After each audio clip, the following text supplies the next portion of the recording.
اعوذ باللہ من الشیطان الرجیم بسم اللہ الرحمن الرحیم الف لام میم تنزیل الكتاب لا ریب فیہ من رب العالمین ام یقولون افتراہ بل هو الحق من ربك لتنذر قوما ما أتاهم من نذير من قبلك لعلهم يهتدون صدق الله العظيم.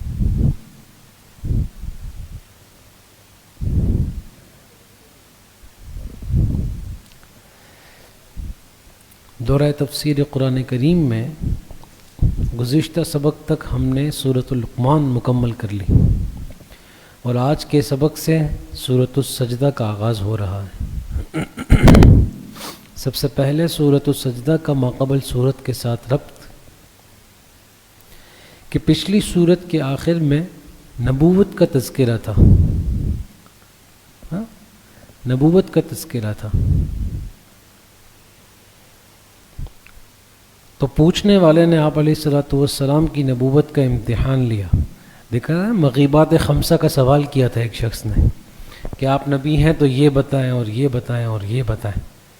تو یہ سوال کیا تھا کہ اگر آپ نبی ہوں گے تو آپ یہ بتا دیں گے. تو اس کے جواب میں اللہ پاک نے فرمایا تھا کہ آپ ان سے کہہ دیں یہ باتیں ایسی ہیں جن کا علم صرف اللہ پاک کے پاس ہے اور یہ میری نبوت کی دلیل نہیں ہو سکتی کہ میں یہ سب باتیں تمہاری فرمائش کے مطابق بتاؤں. نبوت کی دلیل کیا ہے؟ وہ سارے دلائل اس صورت میں آئیں گے. تو یہ ربط ہو گیا نا ماقبل صورت کے ساتھ. ایک دوسرا یہ ہے کہ سابقہ صورتوں میں مضمون یہی چل رہا تھا کہ اللہ تعالیٰ کے سوا کوئی برکت دینے والی ذات نہیں ہے اور اس صورت میں یہ فرمایا جائے گا کہ اللہ تعالیٰ کے ہاں کوئی شفیع غالب بھی نہیں ہے، یعنی سفارش کرنے والا جو سفارش قہریہ کر سکے ایسا کوئی بھی نہیں ہے. اور یہاں آئے گا ذالک عالم الغیب والشہادۃ اور پیچھے تھا ان اللہ عندہ علم الساعۃ، یعنی اللہ تعالیٰ ہی غیب کو جاننے والے ہیں. اور پیچھے بھی یہی آیا تھا کہ اللہ تعالیٰ ہی ان 5 چیزوں کو جو غیب سے متعلق ہیں ان کو جاننے والے ہیں. اس صورت کا خلاصہ کیا ہے؟ نمبر 1 مرکزی مضمون جو مختلف چلتا ہوا آ رہا ہے صورتوں میں کہ نفی شفاعت قہریہ، اور دوسرا اس دعوے پر 2 دلائل عقلیہ، اور تیسرا 1 دلیل نقلی، پھر شکایات، تخویفات اور انجام فریقین، ایمان والوں اور کافروں کا انجام دونوں مذکور ہوں گے. دیکھیے جی، الف لام میم حروف مقطعات میں سے ہے. واللہ اعلم بمرادہ بذالک، اللہ تعالیٰ ہی اس کے معنی کو خوب جانتے ہیں. تنزیل الکتاب لا ریب فیہ من رب العالمین، اس کتاب کا نازل کرنا سارے جہان کے رب کی طرف سے ہے جس میں کوئی شک اور شبہ نہیں ہے. ام یقولون افترا، کیا یہ لوگ یہ کہتے ہیں کہ افتراہ کہ اس نبی نے اس کتاب کو گڑھ لیا ہے. بل هو الحق من ربک، یہ بات بالکل غلط ہے. کلا، ہرگز نہیں، یہ بات بالکل غلط ہے. بل هو الحق من ربک، بلکہ یہ بالکل حق اور سچ کتاب ہے آپ کے رب کی طرف سے. حکمت تنزیل کیوں؟ لتنذر قوما ما اتاہم من نذیر من قبلک، تاکہ آپ ڈرائیں اس قوم کو جس کے پاس آپ سے پہلے کوئی ڈرانے والا نہیں آیا. لعلہم یہتدون، اور ڈرانے کا مقصد کیا ہے؟ تاکہ یہ لوگ ہدایت پر آ جائیں. چونکہ آپ حضرت عیسیٰ علیہ السلام کے بعد 571 سال کا عرصہ گزرا جس میں کوئی نبی نہیں آئے، اور عرب پر تو کوئی نبی آئے ہی نہیں، ان پر تو حضرت عیسیٰ علیہ السلام بھی نہیں آئے. البتہ عیسیٰ علیہ السلام کی ماننے والے چلتے رہے، سمجھ گئے، لیکن چونکہ ان میں براہ راست کوئی نذیر یعنی ڈرانے والے پیغمبر نہیں آئے، یہ اس کا تذکرہ یہاں پر ہے کہ عرب ایسے ہیں جن پر کوئی ڈرانے والے نئے نبی نہیں آئے.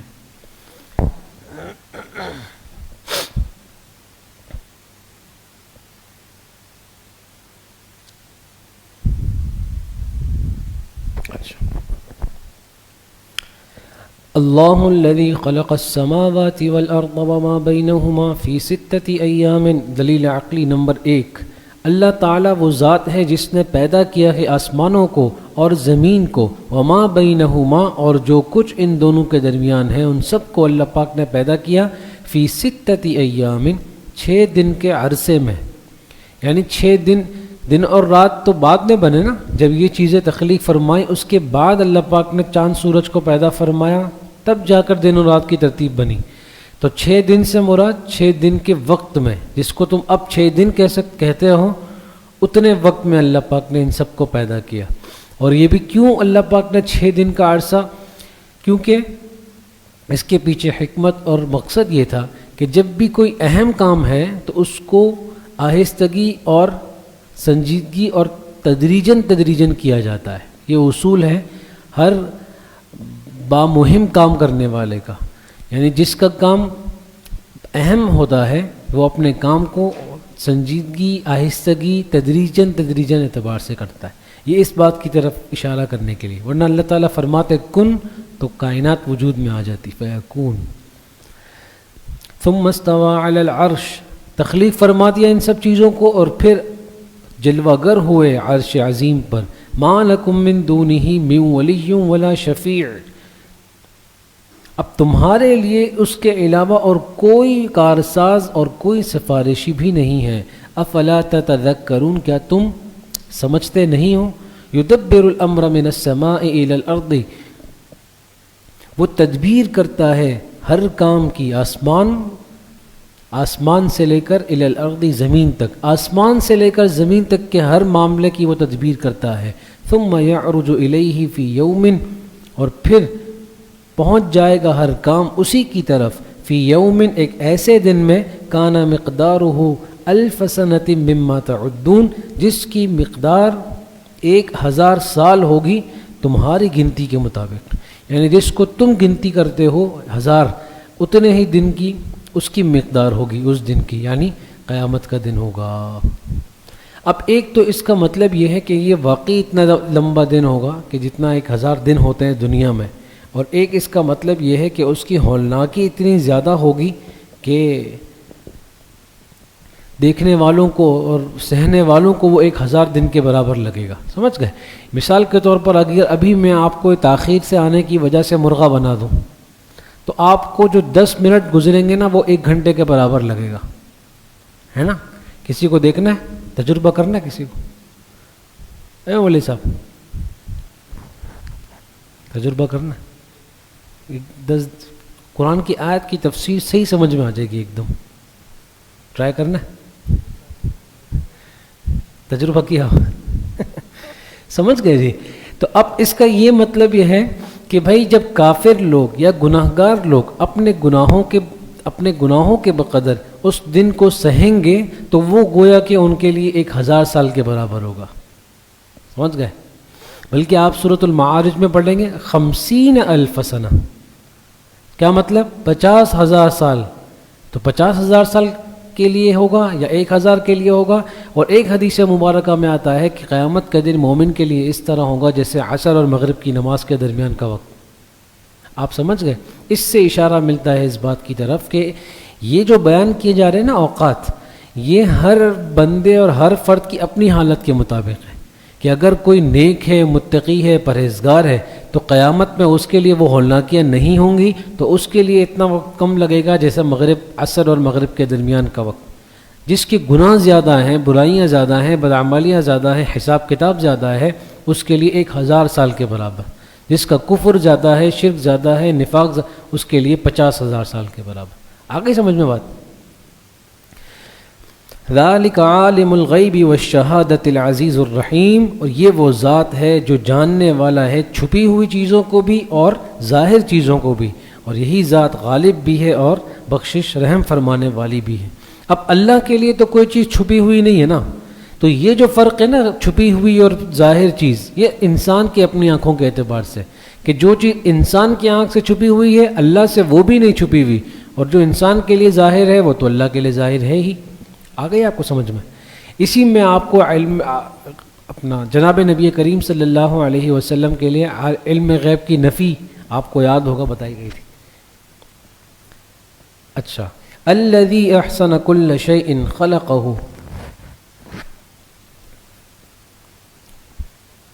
وہ ذات ایسی ہے جس نے احسن کل شیء خلقہ، جس نے بہت ہی خوبصورت بنایا ہر چیز کی بناوٹ کو، خلقہ اس کی بناوٹ کو، وبدأ خلق الانسان من طین، اور جس نے ابتدا کی انسان کی تخلیق کی ایک مٹی کے گارے سے، ثم جعل نسلہ من سلالۃ من ماء مہین، پھر بنایا اس کی نسل کو ایک نچوڑے ہوئے بے قدر پانی سے، مہین یعنی بے حیثیت ہے نا، ایسا پانی جس کو آپ ناپاکی سے تعبیر کرتے ہیں، اس کی کوئی حیثیت نہیں ہے، لیکن اسی پانی سے اللہ تعالیٰ نے انسان کی تخلیق فرمائی.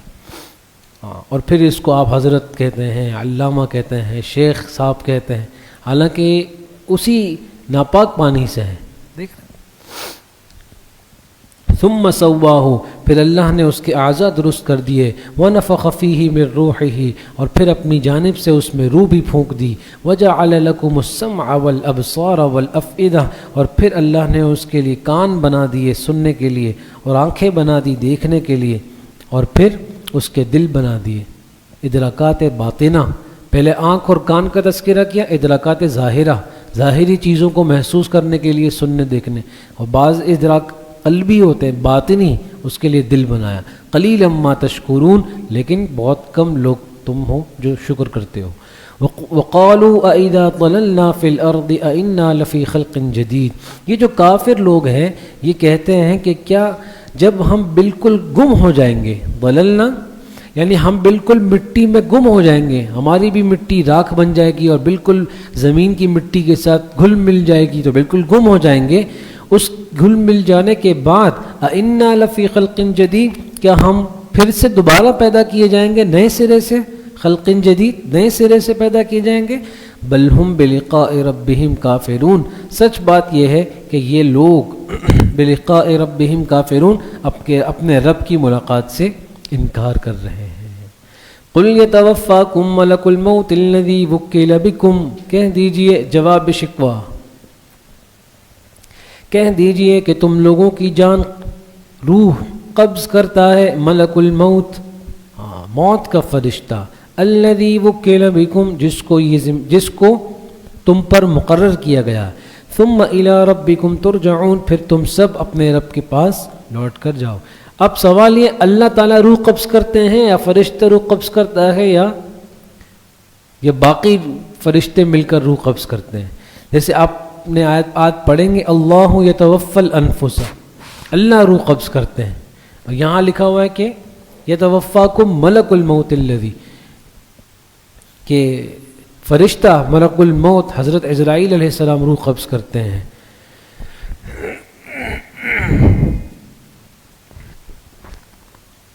تو اس میں سوال یہ ہے کہ پھر دو الگ الگ جگہوں پر دو الگ الگ نسبتیں کی گئی ہیں، تو پھر اس کا آسان سا جواب کیا ہے؟ نہیں، اس کا آسان جواب یہ ہے کہ اللہ کے حکم سے فرشتے روح قبض کرتے ہیں. تو آپ یہ کہتے ہیں کہ بھئی تاج محل کس نے بنایا؟ شاہ جہاں نے، ہے نا؟ تو شاہ جہاں نے خود تو نہیں بنایا، بلکہ مزدوروں نے بنایا، بلکہ 22,000 مزدوروں نے بنایا.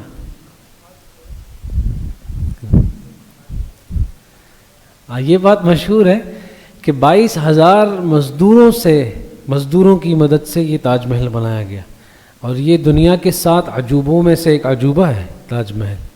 عجوبہ اس لیے بھی کہا جاتا ہے اس کو کہ یہ دن کے مختلف اوقات میں رنگ بدلتا ہے.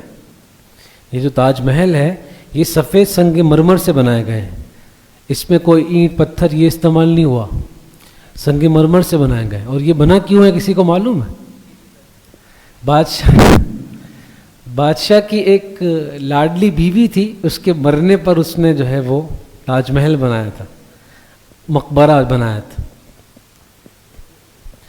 اور جو یہ رنگ بدلنے والی بات ہے اس کو عجوبہ اس لیے بھی کہا جاتا ہے کہ یہ دن کے مختلف اوقات میں اپنا رنگ بدلتا ہے. صبح کے وقت میں یہ پنک کلر مائل ہوتا ہے، پھر یہ تھوڑا وقت گزرے دھوپ پڑتی ہے اس پر تو مٹیالہ رنگ ہو جاتا ہے، تھوڑا اور اس پر وقت گزرتا ہے تو اس میں ڈارک پرپل کا شیڈ آتا ہے. سمجھ گئے؟ سمجھ گئے؟ ہاں. یہ مغل بادشاہ تھا، مسلمانوں کی جب حکومت تھی ہندوستان پر تو اس نے یہ تاج محل بنایا تھا. تو ایک بیوی نے کہا نا کہ دیکھو یار تم جو ہے تم جیسا شوہر ہے، اور ایک وہ شوہر تھا جس نے اپنی بیوی کے لیے تاج محل بنایا تھا. تو شوہر نے کہا کہ میں تو تیار ہوں، بس تم دیر کر رہی ہو. تو تاج محل تو اس کے مرنے پر بنا تھا نا بیوی کے. اس نے کہا میں تو تیار ہوں، تم دیر کر رہی ہو. بیوی کا نام تھا ممتاز بیگم. اس کے انتقال پر اس نے تاج محل بنایا تھا. 22 سال میں یہ مکمل ہوا تھا. 22 سال میں اس کی تعمیر ہوئی تھی اور 22,000 مزدور اس کے کام میں لگے. اور پھر یہ بھی مشہور ہے کہ پھر اس نے ہر مزدور کے ہاتھ کٹوا دیے تھے تاکہ دوبارہ سے اس کی کوئی مثال نہ بن سکے تاج محل کی. اور ایک قول یہ ہے کہ ہاتھ کٹوانے کا مطلب یعنی ہاتھ کٹوانا ہی نہیں تھا، بلکہ یہ ایک مجازن کا کہ مطلب یہ تھا کہ پورے ہندوستان میں یہ اعلان ہو گیا کہ اب کوئی ان مزدوروں کو کام پر نہیں رکھے گا. تو گویا جیسے ہم کہتے ہیں نا پیٹ پہ لات مار دی، تو پیٹ پہ تو لات نہیں ماری ہوتی نا، یعنی اس کی روزی ختم کر دی. تو ان کی روزی ہاتھ کا مزدوری تھی تو وہ روک کے ختم کر دی، اس لیے کہتے ہیں ہاتھ کٹوا دی. دونوں چیزیں ممکن ہیں. نہ یہ قرآن کی آیت ہے، نہ یہ حدیث ہے، نہ یہ اجماع صحابہ ہے کہ اس پر ہم اختلاف کریں. بس یہ کہانی تھی، سنا دی، اب آگے چلیں. بس چلیں. وقالوا اذا ضلل، اچھا یہ بات ہو گئی. تو پھر جس طرح آپ نے سنا کہ بھئی تاج محل کس نے بنایا، تو کہا بھئی شاہ جہاں نے. تو اس نے خود تو نہیں بنایا نا، لیکن آپ کبھی کہتے ہیں شاہ جہاں نے بنایا، کبھی کہتے ہیں مزدوروں نے بنایا. تو بعض اوقات علت اصلی کی طرف نسبت کر دی جاتی ہے براہ راست. تو علت اصلی کیا ہے؟ اللہ پاک کا حکم. اور بعض اوقات علت ثانی کی طرف نسبت کی جاتی ہے. اور علت ثانی کیا ہے؟ فرشتے کا آنا. سمجھ گئے؟ اچھا جی. وَلَوْ تَرَى إِذِ الْمُجْرِمُونَ نَاكِسُو رُؤُوسِهِمْ، اگر آپ ان کو ان مجرموں کو دیکھیں، اگر آپ کو دیکھنے کا موقع ملے، یعنی ایک بطور اس کی ہیبت کو بتانے کے لیے. اِذِ الْمُجْرِمُونَ نَاكِسُو رُؤُوسِهِمْ، جب یہ مجرم لوگ اپنے سروں کو جھکائے ہوئے ہوں گے شرمندگی کے ساتھ، عند ربہم، اپنے رب کے حضور، ربنا بصرنا وسمعنا، ویقولون، معذوف پیچھے، اور یہ کہہ رہے ہوں گے کہ اے ہمارے رب ہم نے سب دیکھ لیا، اب ہم نے سب سن لیا، فرجعنا، اب ہمیں واپس لوٹا دے، نعمل صالحا، ہم دوبارہ سے جا کر نیک عمل کرنے لگ جائیں گے، انا موقنون، اب ہم یقین کرنے والے ہو گئے ہیں. وَلَوْ شِئْنَا لَآتَيْنَا كُلَّ نَفْسٍ هُدَاهَا، یہ اب اللہ پاک مجرمین کو جواب دیں گے. وَلَوْ شِئْنَا، اگر ہم چاہتے، لَآتَيْنَا كُلَّ نَفْسٍ هُدَاهَا، ہر نفس کو اس کی ہدایت دے دیتے، یعنی ہم چاہتے تو ہر ایک کو مسلمان بنا دیتے. وَلَكِنْ حَقَّ الْقَوْلُ مِنِّي، لیکن یہ بات بھی مجھ پر ثابت ہے، یعنی میری یہ بات طے شدہ ہے، لَأَمْلَأَنَّ جَهَنَّمَ مِنَ الْجِنَّةِ وَالنَّاسِ أَجْمَعِينَ، کہ میں نے جو جہنم بنائی ہے، اس جہنم کو بھی انسانوں سے اور جنات سے بھرنا ہے، سب کے سب سے بھرنا ہے. تو جب یہ بات بھی مجھ پر ہے کہ جب میں نے جنت بھی بنائی اور دوزخ بھی بنائی، تو اس کے لیے افراد بھی تو چاہیے نا بھرنے کے لیے. تو پھر ایک مرتبہ موقع دیا گیا، دوبارہ نہیں. فذوقوا بما نسیتم لقاء یومکم ھذا، تو بس چکھتے رہو اس درد کو، اس تکلیف کو، یا اس چیز کو جو اس وجہ سے ہے کہ تم نے بھلا دیا تھا تمہارے اس دن کی ملاقات کو. انا نسیناکم، کہ بے شک ہم نے بھی تم کو بھلا دیا. وذوقوا عذاب الخلد بما کنتم تعملون، اب چکھتے رہو اس ہمیشہ کے عذاب کو جو تمہارے اپنے کرتوتوں کی وجہ سے تم پر لازم آیا ہے. انما یؤمن بآیاتنا الذین اذا ذکروا بها، بے شک ایمان والے لوگ تو وہ ہیں کہ جب ان کے سامنے اللہ کی آیاتوں کا تذکرہ کیا جاتا ہے تو خروا سجدا، تو وہ گر پڑتے ہیں سجدے کی حالت میں. وسبحوا بحمد ربہم، اور تسبیح پڑھتے ہیں، تسبیح بیان کرتے ہیں اپنے رب کی حمد کے ساتھ. وہم لا یستکبرون، اور وہ تکبر نہیں کرتے.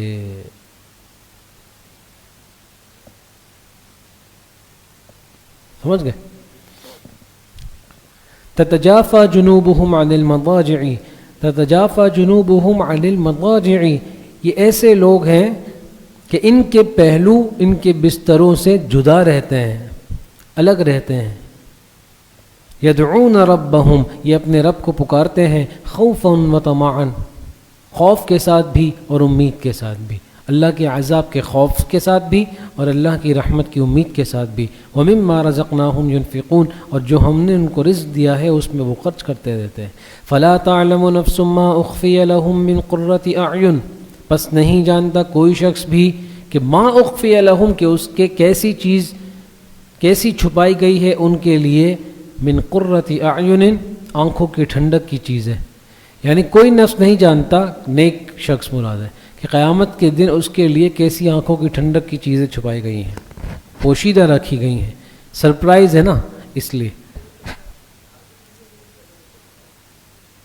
کیا آنکھیں ٹھنڈی ہو جائیں گی نا، کیا مطلب ہوتا ہے اس کا؟ یعنی خوشی ہوگی.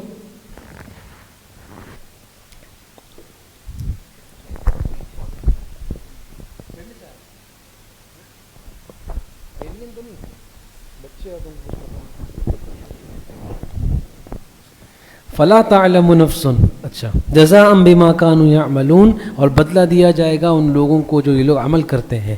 افمن كان مؤمنا كمن كان فاسقا، اب یہاں سے مؤمنین اور مجرمین کے درمیان تفاوت کا بیان ہے.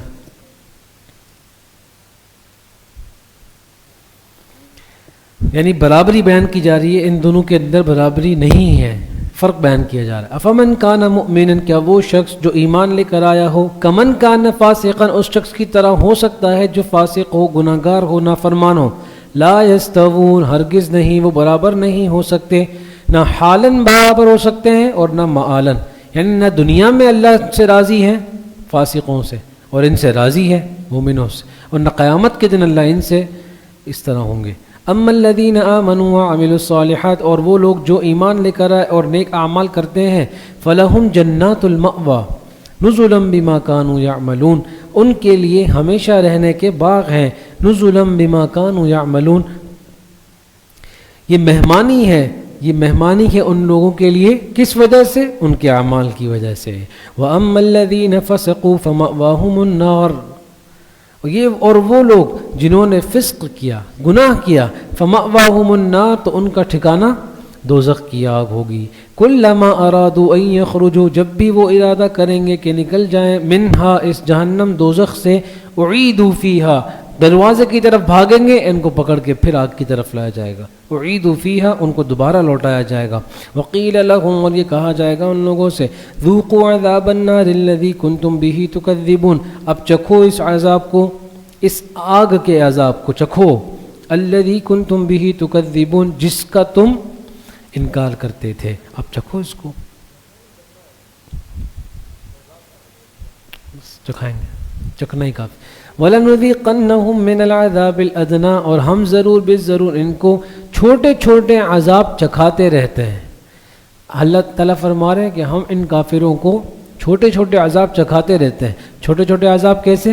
غزوہ بدر ہوا، غزوات ہوئے، مسلمانوں کو فتح ہوئی، فتح مکہ ہوا، یہ چھوٹے چھوٹے عذاب تھے نا کافروں کے لیے، یہ اللہ پاک ان کو چکھاتے رہتے ہیں. دون العذاب الاکبر، اس بڑے عذاب سے پہلے. لعلہم یرجعون، تاکہ یہ لوگ کیا ہو جائیں؟ لوٹ آئیں اللہ کے راستے، اللہ کی طرف.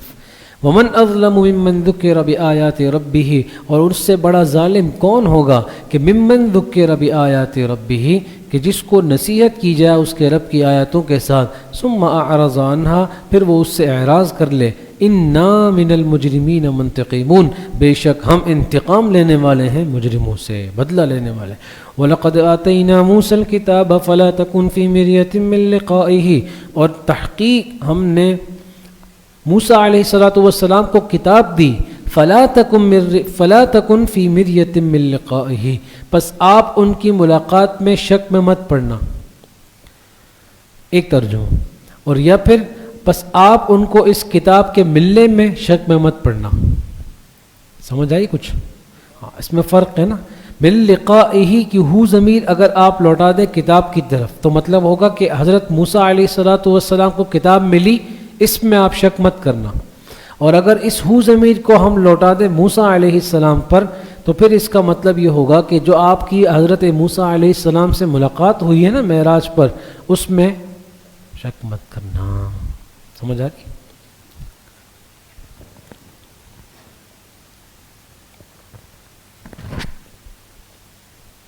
انبیاء کی آپس میں ملاقات تمثیلی طور پر ممکن ہے، اس میں کسی شک کی گنجائش ہی نہیں.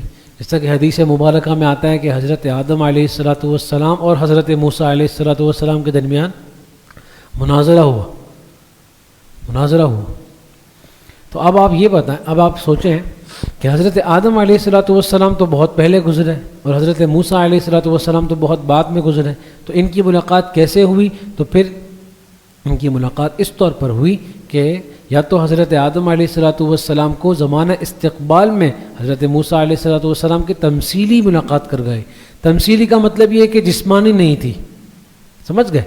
اور یا پھر یہ ہے کہ حضرت موسیٰ علیہ السلام کو حضرت آدم علیہ السلام کے لیے، جیسے کہ مثال کے طور پر آپ علیہ السلام نے فرمایا کہ معراج کے موقع پر میں نے دیکھا کہ بہت سارے میری امتیوں میں سے جو شراب پینے والے تھے ان کو یہ سزا دی جا رہی ہے، حالانکہ اس وقت تک شراب حرام نہیں ہوئی تھی. تو یہ کیسے تھا؟ اس کو کہتے ہیں استقبال تکوینی. کیا مطلب؟ یعنی مستقبل، جو تکوینی طور پر جو مستقبل میں چیز ہونے والی ہے اللہ تعالیٰ اس کو ماضی کر کے دکھا دیتے ہیں، اور بعض مرتبہ جو ماضی میں ایک چیز ہونے والی ہے اللہ تعالیٰ اس کو استقبال کر کے مستقبل میں کر کے دکھا دیتے ہیں. آپ کو سمجھ میں آ گئی یہ بات؟ ہاں. تو حضرت موسیٰ علیہ السلام کے لیے ہم مان لیں گے کہ تکوینی ماضی، کہ ان کو ماضی میں لایا گیا حضرت آدم علیہ السلام کے پاس، اور حضرت آدم علیہ السلام کے لیے ہم یہ مان لیں کہ یہ تکوین استقبالی ہے کہ ان کو حضرت موسیٰ علیہ السلام کے پاس مستقبل میں لایا. کچھ سمجھ میں آ رہی؟ نہیں آیا تو ٹوکری تو ہے نا آپ کے پاس. بس بخاری شریف میں حدیث ہے، وہ دور حدیث میں آپ پڑھ لیجئے گا. مناظرہ ہوا اور حضرت آدم علیہ السلام مناظرہ جیت گئے، کیونکہ ابو تو ابو ہوتے ہیں نا جی.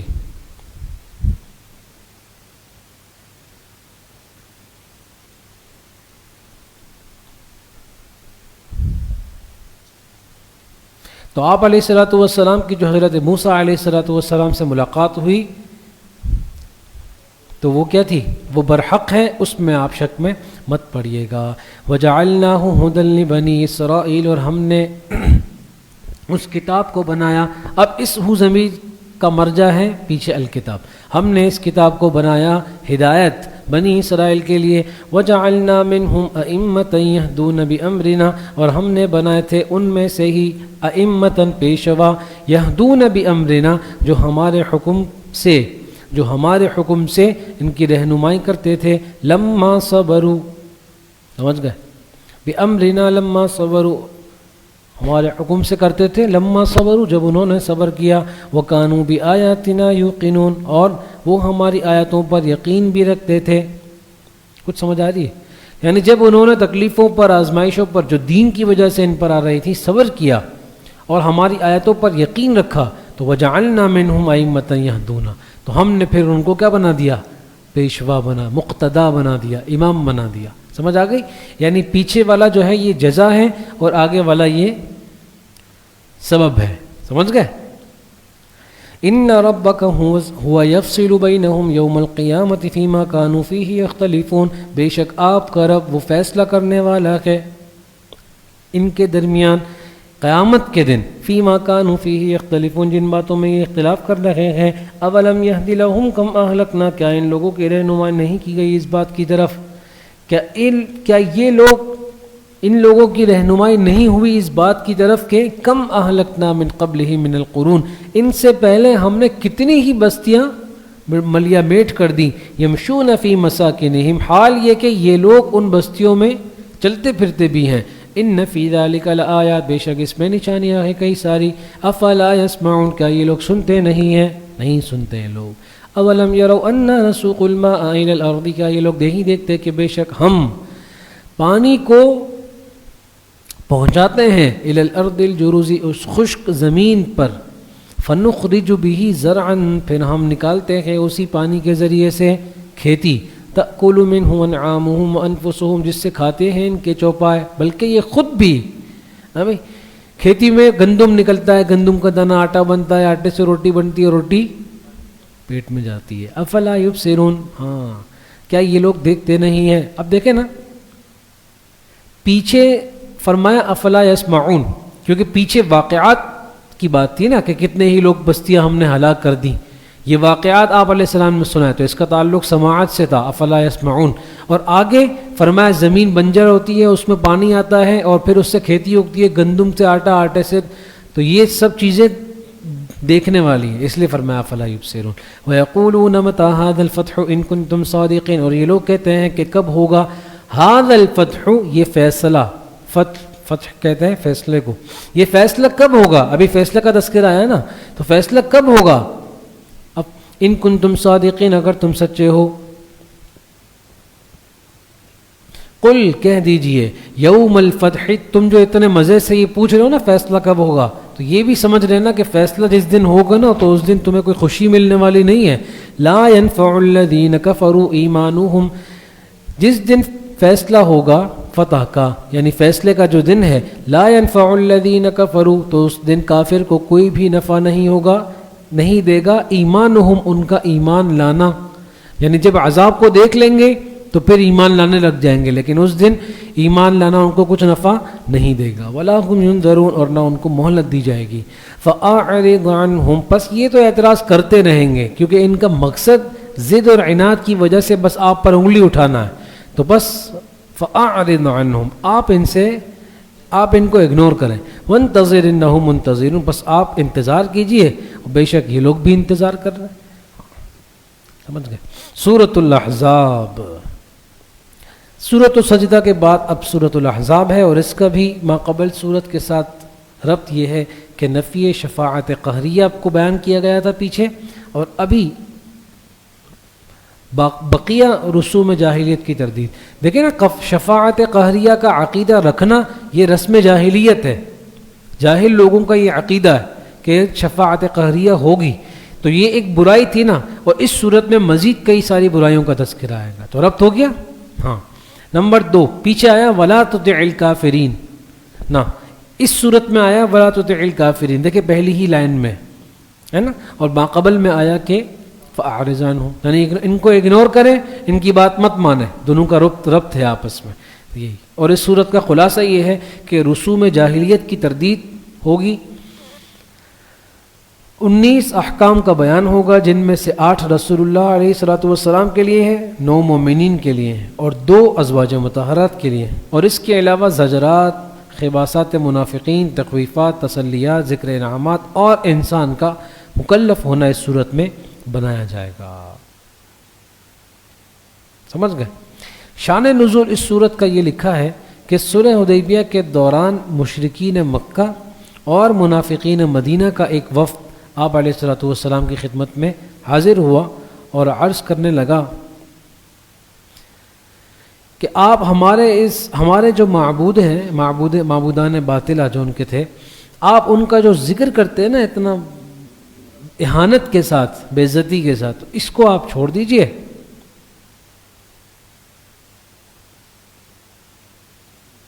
اور یہ کہہ دیجئے کہ وہ سفارش بھی کریں گے، وہ نفع بھی پہنچائیں گے، تو ہم ان کو اپنا رب مانتے ہیں، اس لیے آپ ان کی اہانت جو کرتے ہیں نا یہ چھوڑ دیں، بلکہ یا تو درمیانہ راستہ اختیار کر لیں. ٹھیک، تو آپ علیہ الصلوۃ والسلام پر یہ والی آیت نازل ہو گئی. صحیح.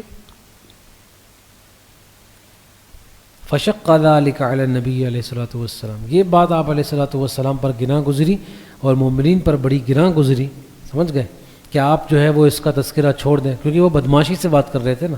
وَهَمُّ بِقَتْلِهِمْ، سب نے یہ عزم کر لیا کہ اب ان کے ساتھ جہاد ہوگا، اب ہم ان سے لڑائی کریں گے.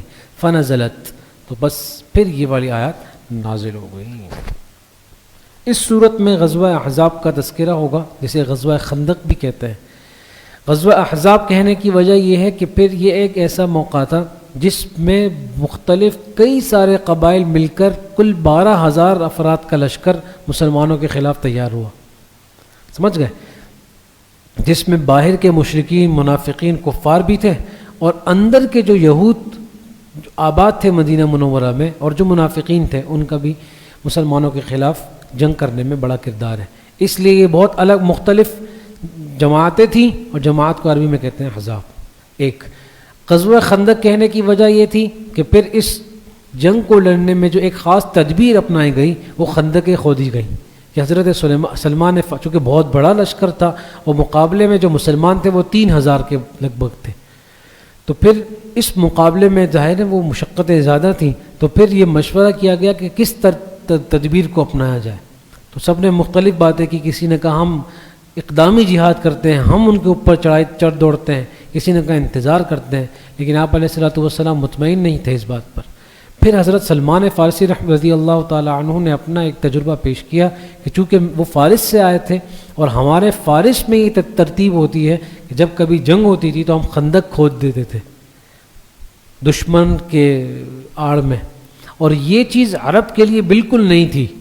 اس لیے حضرت سلمان فارسی رضی اللہ تعالی عنہ کو امیر بنایا گیا اور وہ سب ترتیب کی نگرانی کرتے تھے. آپ دیکھیں کہ جس طرح آپ کا تجربہ ہے، آپ دیکھیں کہ بھئی کام صحیح ہو رہا ہے یا نہیں. آپ سمجھ رہے ہیں؟ ہاں. تو پھر اس لیے اسے غزوہ خندق کہتے ہیں. باقی ترتیب انشاءاللہ آیات کے ساتھ ساتھ آتی رہی. تو یا ایھا النبی اتق اللہ ولا تطع الکافرین والمنافقین، اے نبی صلی اللہ علیہ وسلم، امر اول اتق اللہ، اللہ تعالیٰ سے ڈرتے رہیے. یہ ایجاد تقوی کا حکم نہیں ہے، یہ ابقاء تقوی کا حکم ہے. ایجاد تقوی کا مطلب یہ ہوتا ہے ایک چیز پہلے نہ ہو بعد میں ایجاد کی جائے. سمجھ گئے؟ اس کو کہتے ہیں ایجاد. ایک چیز پہلے نہیں تھی اب ہو گئی تو اب اس کو ایجاد کہتے ہیں. اور ایک چیز پہلے سے ہی ہے، اب حکم ہو رہا ہے کہ اس کو اب مزید مسلسل رکھیے، اس کو کہتے ہیں ابقاء. سمجھ آ رہی ہے بات؟ تو یہاں سے ایجاد تقوی کا حکم نہیں ہے بلکہ ابقاء تقوی کا حکم ہے. کچھ سمجھ میں آ رہا ہے؟ یہ آپ یہ اوپر ڈھکن تو نہیں ہے کسی کے؟ یہ تم ڈھکن کھول پائے. کیا کہہ رہے ہیں؟ جی ہاں، یہود الگ تھے مدینہ منورہ میں دشمن، اور منافقین الگ دشمن تھے. منافقین تو کفار تھے جو اپنے آپ کو مسلمان کہتے تھے، اور یہود تو اہل کتاب ہوتے ہوئے زندگی گزارتے تھے کہ ہم اہل کتاب ہیں. جی ہاں، بلکہ پہلے سے جو مدینہ منورہ میں رہتے بھی تھے وہ بھی منافقین تھے، غیر مسلم تھے. اہل کتاب بھی نہیں تھے اور مسلمان بھی نہیں تھے، تو غیر مسلم تھے نا. لیکن پھر یہ کہ ان کو زندہ تو رہنا تھا مدینہ منورہ میں، اس لیے انہوں نے جھوٹا دعویٰ کیا کہ ہم مسلمان ہیں. تو دیکھیں، اتق اللہ امر اول ابقاء تقوی ولا تطع الکافرین والمنافقین، اور آپ اطاعت مت کیجئے گا کافرین کی نہ منافقین کی. بات مت مانیے گا جو یہ بات کر رہے ہیں. ان اللہ کان علیما حکیما، بے شک اللہ تعالیٰ خوب جانتے ہیں اور حکمت والے بھی ہیں. واتبع ما یوحی، بس آپ اتباع کیجئے گا صرف اس چیز کی جو آپ کی طرف وحی کی گئی ہے، آپ کے رب کی، من ربک، آپ کے رب کی طرف سے.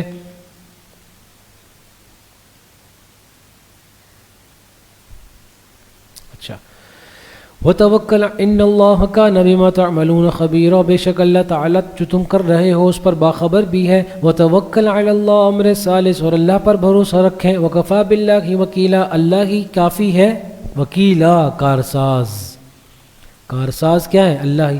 بھئی عدالت میں ایک مدعی ہوتا ہے، اس کے دعوے کو وہ مدعی خود ثابت نہیں کرتا. کبھی کون ثابت کرتا ہے؟ اس کا وکیل.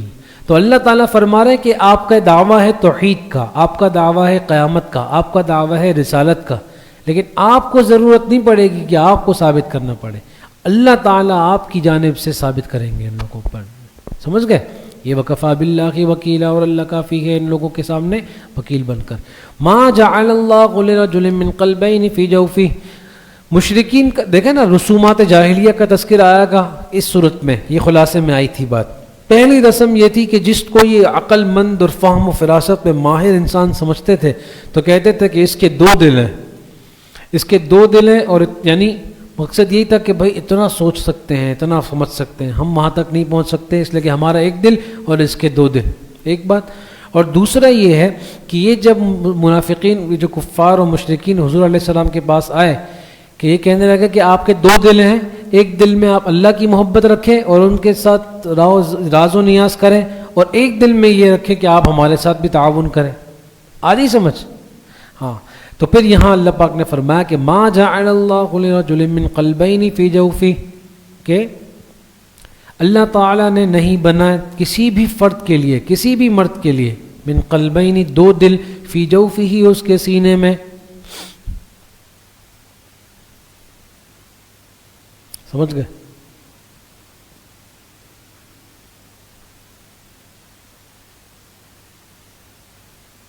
ایک بات ہو گئی. اور دوسری بات آگے چل کر آ رہی ہے، وَمَا جَعَلَ أَزْوَاجَكُمُ اللَّائِي تُظَاهِرُونَ مِنْهُنَّ أُمَّهَاتِكُمْ، اور اللہ نے نہیں بنایا تمہاری ان بیویوں کو جن کے ساتھ تم نے زہار کر لیا ہے. کیا نہیں بنایا؟ امہاتکم، تمہاری امہاتکم، تمہاری مائیں. یہ بھی جہالت کی ایک رسم تھی کہ وہ اپنی بیوی سے کہہ دیتے کہ بھائی تم میری ماں کی طرح، انت علیہ کظہر امی، کہ تم میری ماں کی پیٹھ کی طرح ہو مجھ پر. تو پھر یہ اپنی بیوی سے بالکل جدا ہو جاتے کہ اب یہ میری ماں بن گئی ہے، یہ میری ماں کی طرح بن گئی ہے، اب میرا اس سے تعلق ختم. تو اللہ فرمانے کہ اللہ نے تمہاری کسی بیوی کو تمہاری ماں کی طرح نہیں بنایا. سمجھ گئے؟ یعنی جس طرح ایک دل، دیکھیں نا تینوں کا آپس میں ربط ہے. تیسری بات بھی سنیں، وَمَا جَعَلَ أَدْعِيَاءَكُمْ أَبْنَاءَكُمْ، اور تمہارے منہ بولے بیٹوں کو بھی اللہ نے تمہارا حقیقی بیٹا نہیں بنایا. تو تین یہ جو رسومات تھیں جاہلیت کے زمانے میں، تینوں کی تردید ایک ہی آیت میں کر دی. اللہ نے کسی بھی فرد کے دل میں دو دل، فرد کے سینے میں دو دل نہیں بنائے. اللہ نے ماں اور بیوی جو دو ہیں ان کو ایک ساتھ جمع، یعنی جس طرح ایک سینے میں دو دل جمع نہیں کیے، اسی طرح اللہ نے دو عورتوں کو ایک مرد کے لیے جمع، یعنی دو مائیں کسی مرد کے لیے، اسی طرح ایک حقیقی بیٹا، ایک منہ بولا بیٹا، ان دونوں کو بھی جمع، تینوں کا آپس میں ربط ہو گیا. آگے سمجھ میں؟ تو جس طرح ایک آدمی کے سینے میں دو دل نہیں ہو سکتے، ایسے ہی ایک شخص کی حقیقتاً دو مائیں نہیں ہو سکتی، یا ایسے ہی کسی شخص کے لیے دو بیٹے حقیقتاً بھی وہی والا بیٹا ہو اور منہ بولا بھی وہی درجے کا بیٹا ہو، ایسا نہیں ہو سکتا. سمجھ گئے؟ تو جاہلیت کے زمانے میں جب کوئی بیوی کو ماں کہہ دیتا تو پھر ساری عمر اس سے دور رہتا تھا کہ اب تو یہ میری ماں بن چکی ہے، اب تو میں یہ اس کے ساتھ جا نہیں سکتا ہوں. تو اللہ فرما رہا ہے کہ جو تم منہ سے کہتے ہو وہ حقیقت بن نہیں جاتا. تم نے کہہ دیا کہ ایک شخص کے دو دل ہیں، یہ حقیقت میں نہیں ہے. کسی نے کہہ دیا کہ تمہاری ماں تمہاری بیوی، تمہاری بیوی تمہاری ماں ہے، تو حقیقت میں نہیں ہوگا. کسی نے کہہ دیا یہ میرا منہ بولا بیٹا ہے، تو وہ حقیقت میں تمہارا منہ بولا بیٹا نہیں بنے گا. سمجھ آ گئی؟ ذالک قولکم بافواہکم، بھئی یہ تو تمہارے اپنے منہ کی بنائی ہوئی باتیں ہیں. واللہ یقول الحق، اور حق تو وہ بات ہے جو اللہ کہتے ہیں. وہو یہدی السبیل، اور وہ رہنمائی کرتے ہیں. السبیل الف لام عہدی ہے، السبیل سیدھا راستہ. تو اللہ رہنمائی کرتے ہیں سیدھے راستے کی طرف. ادعوہم لآبائہم هو اقسط عند اللہ، یہ بات یاد رکھیں کہ پکارو ان منہ بولے بیٹوں کو، لآبائہم ان کے حقیقی اباؤں کے نام سے، ہوا اقسط عند اللہ، یہی اللہ کے ہاں زیادہ انصاف والی بات ہے. آپ علیہ الصلوۃ والسلام کے بھی ایک منہ بولے بیٹے تھے، کسی کو پتہ ہے نام؟ حضرت زید بن حارثہ رضی اللہ عنہ. سمجھ گئے؟ یہ ویسے تو یہ آزاد شخص تھے اور بڑے گھرانے سے تعلق تھا، لیکن پھر کسی ظالم نے ان کو زبردستی پکڑ کے مدینہ میں لا کر بیچ دیا. اور پھر بیچنے پر حضرت خدیجہ رضی اللہ تعالی عنہا نے آپ کو خریدا اور آپ علیہ الصلوۃ والسلام کو ہبہ کر دیا تھا، ہدیہ کر دیا تھا. تو یہ تب سے چھوٹی عمر میں تھے، تب سے یہ آپ علیہ الصلوۃ والسلام کے ساتھ تھے. ایک سفر کے موقع پر یہ آپ علیہ الصلوۃ والسلام کے ساتھ تھے، تو وہاں ان کے والد اور ان کے چچا جو ان کے گھر والے تھے، ان کو پتہ چلا کہ بھئی یہ تو وہی زید ہیں، اور اس طرح. تو وہ آئے آپ علیہ الصلوۃ والسلام کے پاس کہ آپ ہم سے عوض لے لیں، اور یہ تو ہمارے اپنے بیٹے ہیں، تو چونکہ آپ کی غلام ہیں، اس لیے آپ انہیں کیا کر لیں، عوض لے کر ہمیں واپس کر دیں. تو آپ علیہ السلام نے فرمایا کہ نہیں، عوض کی ضرورت نہیں ہے، اگر یہ تمہارے ساتھ جانا چاہے تو خوشی خوشی جا سکتے ہیں. تو انہوں نے اپنے بیٹے سے پوچھا کہ میں تمہارا والد ہوں، یہ تمہارا چچا ہیں، چلو ہم تمہیں اپنے ساتھ گھر لے جاتے ہیں. تو حضرت زید نے کہا کہ میں آپ علیہ الصلوۃ والسلام کو چھوڑ کے کہیں نہیں جا سکتا، کیونکہ مجھے اپنی اولاد سے بھی زیادہ آپ علیہ السلام نے محبت دی، یعنی جو ماں باپ محبت نہیں دے سکتے وہ آپ علیہ السلام نے مجھے دی، تو میں تو کبھی بھی چھوڑ کے نہیں جا سکتا ہوں۔ تو آپ علیہ الصلوۃ والسلام نے ان کو آزاد کر کے ان کو اپنا منہ بولا بیٹا بنا لیا تھا۔ تو جب منہ بولا بیٹا بنا لیا تھا تو عرب کے عرف کے اعتبار سے پھر انہیں کہا جاتا تھا زید بن محمد صلی اللہ علیہ وسلم۔ تو پھر یہ حکم اس وقت تک نازل نہیں ہوا تھا، پھر بعد میں یہ حکم نازل ہوا کہ جو منہ بولے بیٹے ہوتے ہیں ان کو ان کے اپنے حقیقی والد کے نام سے ہی پکارا جائے، تو پھر ان کو کیا کہا گیا؟ زید بن۔ ادعوهم لآبائهم هو اقسط عند الله فإن لم تعلموا آباءهم۔ اچھا بہت سارے ایسے ہوتے ہیں نا کہ جن کے والد کا نام معلوم ہی نہیں ہے، تو ان کا کیا ہوگا پھر؟ بھائی غلام غلام غلام غلام چلتے ہوئے آ رہے ہیں، بہت زیادہ اچھا سلوک کیا، بہترین کیا، اس کو آزاد کر دیا، منہ بولا بیٹا بنا لیا، اب تو یہ تو خاندانی غلام چلتے ہوئے آ رہے ہیں نا، تو کیسے معلوم پڑے گا کہ اس کے والد کا نام کیا ہے؟ تو پھر اللہ پاک فرما رہے ہیں کہ اگر تم کو ان کے باپوں کے نام معلوم نہ ہو فَإِخْوَانُكُمْ فِي الدِّينِ، تو پھر یہ تمہارے دینی بھائی ہیں، وَمَوَالِيكُمْ، اور یہ تمہارے دوست ہیں۔ سمجھ گئے؟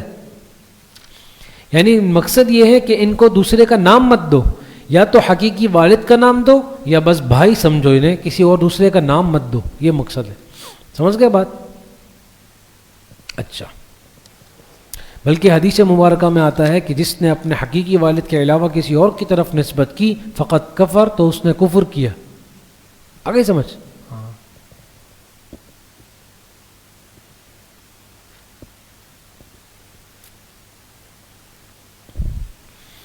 اور یہ جو آیت فرمائی نا فَإِخْوَانُكُمْ فِي الدِّينِ وَمَوَالِيكُمْ، تو ایک مرتبہ آپ حضرت زید رضی اللہ تعالیٰ عنہ آپ علیہ الصلوۃ والسلام کے پاس آئے، تو آپ علیہ الصلوۃ والسلام نے اس آیت پر عمل کرتے ہوئے فرما کہ یا اخواننا یا موالینا، سمجھ گئے؟ یا اے میرے بھائی، اے میرے دوست۔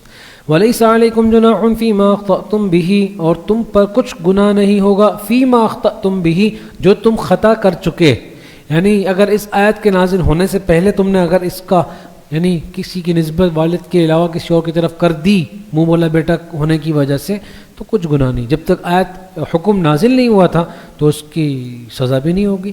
وَلَٰكِن مَّا تَعَمَّدَتْ قُلُوبُكُمْ، لیکن جو اب تمہارے دل جان بوجھ کر یہ عمل کریں گے تو پھر اللہ تعالیٰ اس کو جانتے ہیں، یعنی اس صورت میں پھر گناہ ہوگا۔ سمجھ گئے؟ یعنی لیکن جب آ گیا نا تو ماقبل میں جو حکم تھا اس کے برعکس حکم ہوگا۔ تو ماقبل میں حکم کیا تھا؟ گناہ نہ ہونے کا، تو گناہ کا نہ ہونے اس کا برعکس کیا ہے؟ گناہ ہونا، تو یہ مطلب ہے۔ وَكَانَ اللَّهُ غَفُورًا رَحِيمًا، اور اللہ تعالیٰ بڑا بخشنے والا ہے اور مہربان ہے، رحم کرنے والا ہے۔ النبی اولیٰ بالمؤمنین من انفسہم وازواجہ امہاتہم، کہ نبی زیادہ حق رکھتے ہیں اس بات کے مومنوں پر ان کی جانوں سے بھی زیادہ، وازواجہ امہاتہم، اور جو نبی کی بیویاں ہیں امہاتہم، وہ امت کی مائیں ہیں، اعزاز و اکرام و تعظیم میں وہ امت کی مائیں ہیں۔ وَأُولُو الْأَرْحَامِ بَعْضُهُمْ، سمجھ گئے نا؟ اولا بالمؤمنین کا مطلب یہ ہے کہ آپ علیہ الصلوۃ والسلام ایمان والوں کی جان سے زیادہ حق رکھتے ہیں۔ آپ علیہ الصلوۃ والسلام نے فرمایا کہ اے عمر تمہیں مجھ سے کتنی محبت ہے، تو حضرت عمر رضی اللہ عنہ نے فرمایا کہ میرے ماں باپ، میرے جان، میرا مال، ہر چیز آپ پر فدا ہے۔ فرمایا اپنی جان سے زیادہ محبت ہے؟ فرمایا سچے تھے نا، فرمایا اپنی جان سے زیادہ تو محبت نہیں آ رہی۔ سمجھ گئے؟ تو آپ علیہ الصلوۃ والسلام نے فرمایا کوئی بھی شخص اس وقت تک مومن نہیں ہو سکتا جب تک کہ وہ اپنے ماں باپ، اپنے اولاد، اپنے مال اور اپنی جان سے بھی زیادہ مجھ سے محبت نہ کرے۔ تو حضرت عمر رضی اللہ تعالیٰ عنہ فرماتے ہیں کہ جی یا رسول اللہ، اب مجھے آپ سے اپنی جان سے بھی زیادہ محبت ہو گئی، یعنی اب ایمان کامل ہو گیا۔ آپ کو سمجھ میں آ گئی بات؟ تو یہی مطلب ہے اس کا، اپنی جانوں سے زیادہ بھی نبی جو ہیں وہ زیادہ حق رکھتے ہیں۔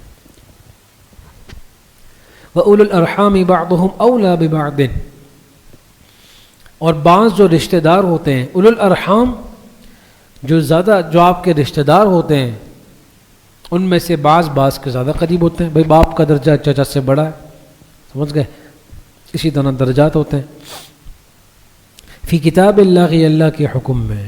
اچھا، یہاں سے اشارہ ہو رہا ہے میراث کی طرف بھی، کہ جب میراث کا مال تقسیم ہوتا ہے تو اس میں بھی درجات ہوتے ہیں، بیٹے کو زیادہ ملتا ہے، باپ کو کم ملتا ہے، بیٹی کو کم، اس طرح ہوتا ہے، سمجھ گئے نا. ببعضن فی کتاب اللہ فی کتاب اللہ، اللہ کے حکم میں، یہ اللہ کی جو میراث کی ترتیب ہے اس میں، من المؤمنین والمہاجرین، بنسبت دوسرے مومنین اور مہاجرین کے.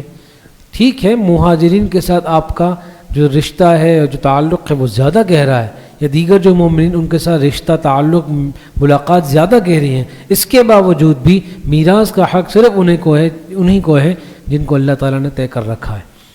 الا ان تفعلوا الى اولیائکم معروفا، مگر یہ کہ تم خود اپنے عمل سے ہی کرنا چاہو. کیا؟ الی اولیائکم معروفا، جو اپنے دوستوں کے اوپر احسان کرنا چاہو، یعنی تم نے کیا کر دی؟ وصیت لکھ دی.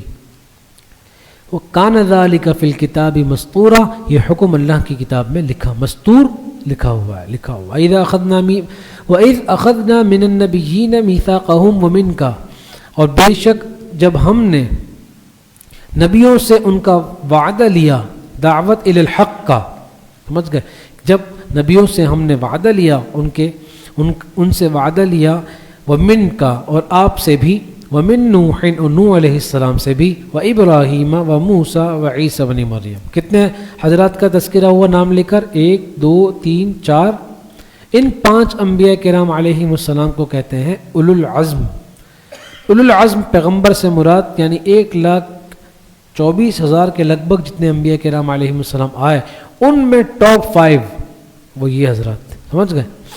اور سب سے پہلے حضرت حضور علیہ الصلوۃ والسلام کا تذکرہ. وَأَخَذْنَا مِنْهُمْ مِيثَاقًا غَلِيظًا، اور ہم نے لیا، مِنْهُمْ مِيثَاقًا غَلِيظًا، ہم نے لیا تھا ان نبیوں سے پکا ٹھکا وعدہ.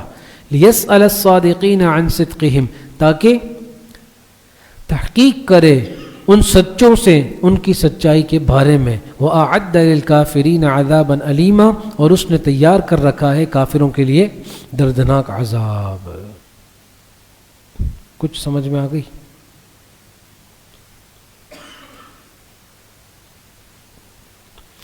یا ایھا الذین آمنوا اذکروا نعمت اللہ علیکم. اب یہاں سے اللہ تعالیٰ ایمان والوں پر اپنی نعمتیں یاد دلا رہے ہیں. کیوں؟ آگے غزوہ آ رہا ہے، تو تم اے ایمان والو یاد رکھنا اللہ نے تم پر زندگی میں کئی سارے اور کتنے کتنے احسانات کیے، سمجھ گئے. لہٰذا غزوہ احزاب کا جب موقع آئے گا تو تم اپنے نبی کا ساتھ مت چھوڑنا. تو اے ایمان والوں یاد کرو اللہ کی نعمت کو جو تم پر تھی. اذ جاءتکم جنود، اب یہ اسی غزوہ احزاب کا تذکرہ کر رہے ہیں. اذ جاءتکم جنود، جب آ گئے تم لوگوں پر، جب چڑھ دوڑے تم لوگوں پر، جنود بہت سے لشکر، فارسلنا علیہم ریحا، اور پھر ہم نے بھیج دی ان لوگوں پر ایک تند ہوا. اب چاروں طرف سے کافروں نے، منافقین نے، یہودیوں نے گھیر لیا. مدینہ کے اندر بھی ایک یہود کی قوم آباد ہے جو مسلمانوں کے خلاف موقع کی تلاش میں ہے، لیکن مسلمانوں نے 3 طرف سے مدینہ منورہ کو خندقوں کی آڑ میں کر دیا. ایک طرف تو چونکہ جھاڑیاں اور یہ سب پہاڑ وغیرہ تھے تو وہ ویسے ہی وہاں سے حفاظت تھی، وہاں پر خود مسلمان چلے گئے، اور باقی 3 طرف سے خندقیں کھود دی گئیں. تو خندقیں چوڑائی میں بھی اتنی زیادہ لمبی تھی کہ کوئی کود کر آ بھی نہیں سکتا تھا، نہ گھوڑے سے کود کر آ سکتا تھا، اور گہری بھی اتنی تھی کہ اگر کوئی کودتے ہوئے ایک مرتبہ نیچے گر جائے تو اوپر پھر نہیں آ سکتا تھا. تو پھر 12 دن تک لگاتار یہ جنگ چلتی رہی، نہیں 12 سے بھی زیادہ، 20-25 دن تک جو ہے یہ حصار چلتا رہا. 20 سے 25 دن تک یہ جنگ چلتی رہی، لیکن سوائے چند 1 2 3 کافروں کے کوئی بھی اس خندق کو کود کر نہیں آ سکا. اور جو چند 3-4 لوگ آئے تو وہ بھی قتل کر دیے گئے. تیر اندازی چلتی رہی، اس کا مقابلہ چلتا رہا، لیکن جنگ باقاعدہ جو جنگ ہو سکتی تھی وہ نہیں ہوئی. تو انہوں نے بار خیمے لگائے ہوئے تھے سارے 20-25 دن تک. تو کافر جو تھے، مشرکین جو تھے، ان سب نے خیمے لگائے ہوئے تھے، تو وہ ہانڈیاں پکتی تھی، کھانے وانے پکتے تھے. تو 20-25 دن جب گزر گئے اس کے بعد اللہ تعالیٰ نے طوفانی ہوائیں جاری کر دی، اور اتنی طوفانی ہوا تھی کہ بھرے ہوئے دیگ ایسے اڑ کے گرتے تھے. وہ کافر اور مشرکین ایسے بھاگے کہ پھر وہ پلٹ کر نہیں آئے. اب مسلمانوں کو یہ تو سمجھ میں آ گئی کہ ہمارے اپنے مدینہ کے اندر بھی ایک یہودی جو قوم ہے بنو نذیر والے، ان سب نے بدماشیاں کی ہیں. تو پھر یہ جب ان سے فارغ ہو گئے، غزوہ احزاب کا یہ معرکہ ختم ہوا، پھر مسلمانوں نے اس یہود قبیلے کو بھی اپنے مدینہ منورہ سے باہر نکالا. اس کا تذکرہ 28ویں پارے میں آ جاتا ہے. پڑھ لیا آپ لوگوں نے؟ سورہ حشر میں اس کا تذکرہ آتا ہے.